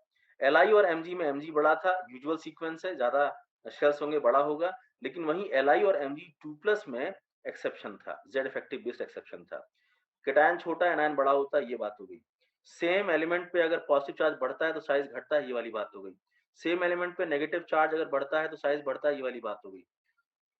ये कुछ एक्सेप्शनल ट्रेंड है। लिथियम कॉपर प्लस के साइज के बराबर होता है, इंपॉर्टेंट पॉइंट है, फैक्ट की तरह याद करो। और कॉपर 2+ Mg2+ के साइज के बराबर होता है, ठीक है ना? ये कॉपर के दो इंपॉर्टेंट ऑक्सीडेशन स्टेट्स होते हैं, copper plus and copper 2+। Copper plus का साइज लिथियम प्लस के साइज के जैसा है, और कॉपर 2+ का साइज Mg2 पॉजिटिव के साइज के जैसा है, इंपॉर्टेंट पॉइंट, ठीक है? और ये लास्ट वाला केस हो गया आइसो इलेक्ट्रॉनिक वाला, ये केस हो गया आइसो इलेक्ट्रॉनिक। और आपको पता है आइसो इलेक्ट्रॉनिक में इलेक्ट्रॉन बराबर होता है, तो हम प्रोटॉन देखते हैं, जहां ज्यादा प्रोटॉन वो छोटा होता है। और अब ये Cl वाला केस देखो क्या है, देखो ध्यान सुनना, Cl35 Cl37 क्या है बेटा? ये बोलोगे सर ये आइसोटोप है, आइसोटोप है ये। आइसोटोप में किस बात का अंतर होता है, मैं इसको पूरा अच्छी तरह समझा रहा हूँ। देखो Cl 1735, 17 इसका एटॉमिक नंबर हो गया, Cl 1737, 37 इसका मास नंबर, और 17 एटॉमिक नंबर हो गया। ध्यान से सुनना, अगर मैं प्रोटॉन कहूं तो दोनों में 17 प्रोटॉन है ना? अगर मैं इलेक्ट्रॉन कहूं तो दोनों में 17 इलेक्ट्रॉन है, आइसोटोप्स है ना? ना प्रोटॉन का अंतर, ना इलेक्ट्रॉन का अंतर, न्यूट्रॉन का अंतर होता है। न्यूट्रॉन आप देख सकते हो, 35 में 17 जाएगा तो 18, और 37 में 17 जाएगा तो 20 न्यूट्रॉन, न्यूट्रॉन का अंतर है। अब ये बताओ कि जब इलेक्ट्रॉन का अंतर ही नहीं है तो इलेक्ट्रॉनिक कॉन्फ़िगरेशन तो सेम आएगी ना दोनों की, तो दोनों की इलेक्ट्रॉनिक कॉन्फ़िगरेशन सेम आएगी, यानी दोनों में सेम शेल्स हैं, n शेल्स सेम है, और p/e भी सेम है। बहुत इंपॉर्टेंट पॉइंट, जब शेल भी सेम है, p/e भी सेम है, z इफेक्टिव भी सेम होगा। तो ना तो शेल बदला, ना तो z इफेक्टिव बदला, तो भैया साइज बदलेगा क्या? तो साइज भी क्या होगा, सेम होगा। तो इतनी बड़ी कहानी मैंने समझाई कि क्लैरिटी आपको हो जाए कि आइसोटोप्स का साइज सेम रहता है, ठीक है। आइसोटोप का इलेक्ट्रॉनिक कॉन्फ़िगरेशन सेम रहता है, ठीक है। और आइसोटोप का इलेक्ट्रॉनिक कॉन्फ़िगरेशन सेम रहता है तो केमिकल प्रॉपर्टीज सेम रहती हैं। केमिकल प्रॉपर्टीज इलेक्ट्रॉनिक कॉन्फ़िगरेशन पे डिपेंड करती हैं। अगर इलेक्ट्रॉनिक कॉन्फ़िगरेशन सेम आएगा, आउटरमोस्ट कोड सेम आएगा तो केमिकल प्रॉपर्टी सेम आएगी, आइसोटोप केमिकल प्रॉपर्टी सेम आती है। लेकिन न्यूट्रॉन चेंज होने से मास चेंज हो जाता है भाई। तो आइसोटोप में चेंज किस बात का आएगा, मास का चेंज आएगा। और मास का चेंज आने पे फिजिकल प्रॉपर्टी में चेंज आता है। इंपॉर्टेंट पॉइंट, मास का चेंज आने पे फिजिकल प्रॉपर्टी में क्या आता है, चेंज आता है। तो ये मैंने पूरा एक अच्छी खासी कहानी बता दी आइसोटोप की, आप इसको अच्छी तरह समझ लीजिएगा, ठीक। और ये आयनिक रेडियाई का सीक्वेंस आप निकाल लेंगे, आइसोइलेक्ट्रॉनिक है, प्रोटॉन देखो ज्यादा प्रोटॉन छोटा साइज, सिंपल केस है। और इसमें से करेक्ट बता दो जरा जल्दी, तो देखो Ti4 पॉजिटिव, Mn7 पॉजिटिव। ध्यान से देखो ये आइसोइलेक्ट्रॉनिक है। Ti में 22 इलेक्ट्रॉन होते हैं, 4 चले गए तो 18 बच गए। और मैग्नीज में 25 होते हैं, 7 चले गए तो 18 बच गए। तो जब आइसोइलेक्ट्रॉनिक है भाई, तो प्रोटॉन चेक करो, मैग्नीज में 25 प्रोटॉन होगा एटॉमिक नंबर के हिसाब से, तो मैग्नीज छोटा होना चाहिए ना यहाँ पे, तो ये तो गलत दिया है ना, ये तो गलत दिया, तो फर्स्ट वाला तो आंसर होगा नहीं। बात समझ में आ रही है। टाइटेनियम वाला ये जो केस है ये आइसोइलेक्ट्रॉनिक है, प्रोटॉन जिसमें ज्यादा उसका साइज कम। और ये मैंने अभी तुम्हें यहाँ बगल में बताया 35 और 37 वाला, कि इन दोनों का साइज क्या होगा, सेम आना चाहिए। तो ये भी ऑप्शन यहाँ इनकरेक्ट दिया है, एटॉमिक रेडियाई आइसोटोप्स का सेम आता है, ठीक है। फोर्थ ऑप्शन करेक्ट है। फोर्थ ऑप्शन करेक्ट इसलिए है क्योंकि फॉस्फोरस 3 पॉजिटिव और फॉस्फोरस 5 पॉजिटिव, यानी सेम एलिमेंट पे जहां जहां ज्यादा चार्ज है वो छोटा होगा, फोर्थ ऑप्शन करेक्ट है। और थर्ड ऑप्शन इनकरेक्ट इसलिए है, याद करो मैंने पीछे भी रटवाया था कि क्लोराइड बड़ा है, उसके बाद पोटेशियम, और फ्लोराइड उसके जैसा है लगभग, तो क्लोराइड से तो बड़ा है पोटेशियम, ठीक है। अल्टीमेटली आप इसको पूरी तरह तैयार कर चुके हो, उससे ज्यादा पढ़ने की आपको जरूरत नहीं है। लास्ट क्वेश्चन आज के टॉपिक का, कौन सा इसमें लार्जेस्ट रेडियस वाला है। कभी भी आप डायरेक्ट इसको मत अप्रोच करो, आप उसके एलिमेंट को पहचानो, जरा आपके लिए आसान हो जाएगा। कॉन्फ़िगरेशन है ना, एलिमेंट पहचानो चलो, 1s2 2s2 2p6 3s2, कितने इलेक्ट्रॉन हुए, 12 इलेक्ट्रॉन हुए ना, तो 12 के लिए mg हो गया ना, mg। अगला वाला इलेक्ट्रॉन गिन लो आप, तो 13 आ रहे हैं, 13 के लिए हो गया al। फिर अगला वाला 10 और 15, 15 आ रहा है यानी फॉस्फोरस। और फिर अगला वाला 10 और ये 17 आ रहा है यानी कि Cl। भैया ये तो सारे के सारे एक ही पीरियड के निकले, Mg, Mg के बगल में फिर Al, Al के आगे फिर फॉस्फोरस, और फॉस्फोरस के फिर आगे सल्फर, और फिर आता है Cl। तो बोलोगे ये तो बड़ा आसान है हमारे लिए। एक ही पीरियड में साइज डिक्रीजिंग होता है, एक ही पीरियड में साइज डिक्रीजिंग होता है, तो सबसे कम साइज आएगा फोर्थ वाले का, Cl का। तो ये टॉपिक यहाँ पे कंप्लीट हो गया अल्टीमेटली, ठीक है। अच्छी तरह इसको देख लीजिएगा, जहां डाउट होगा उसको मुझसे पूछ लीजिएगा।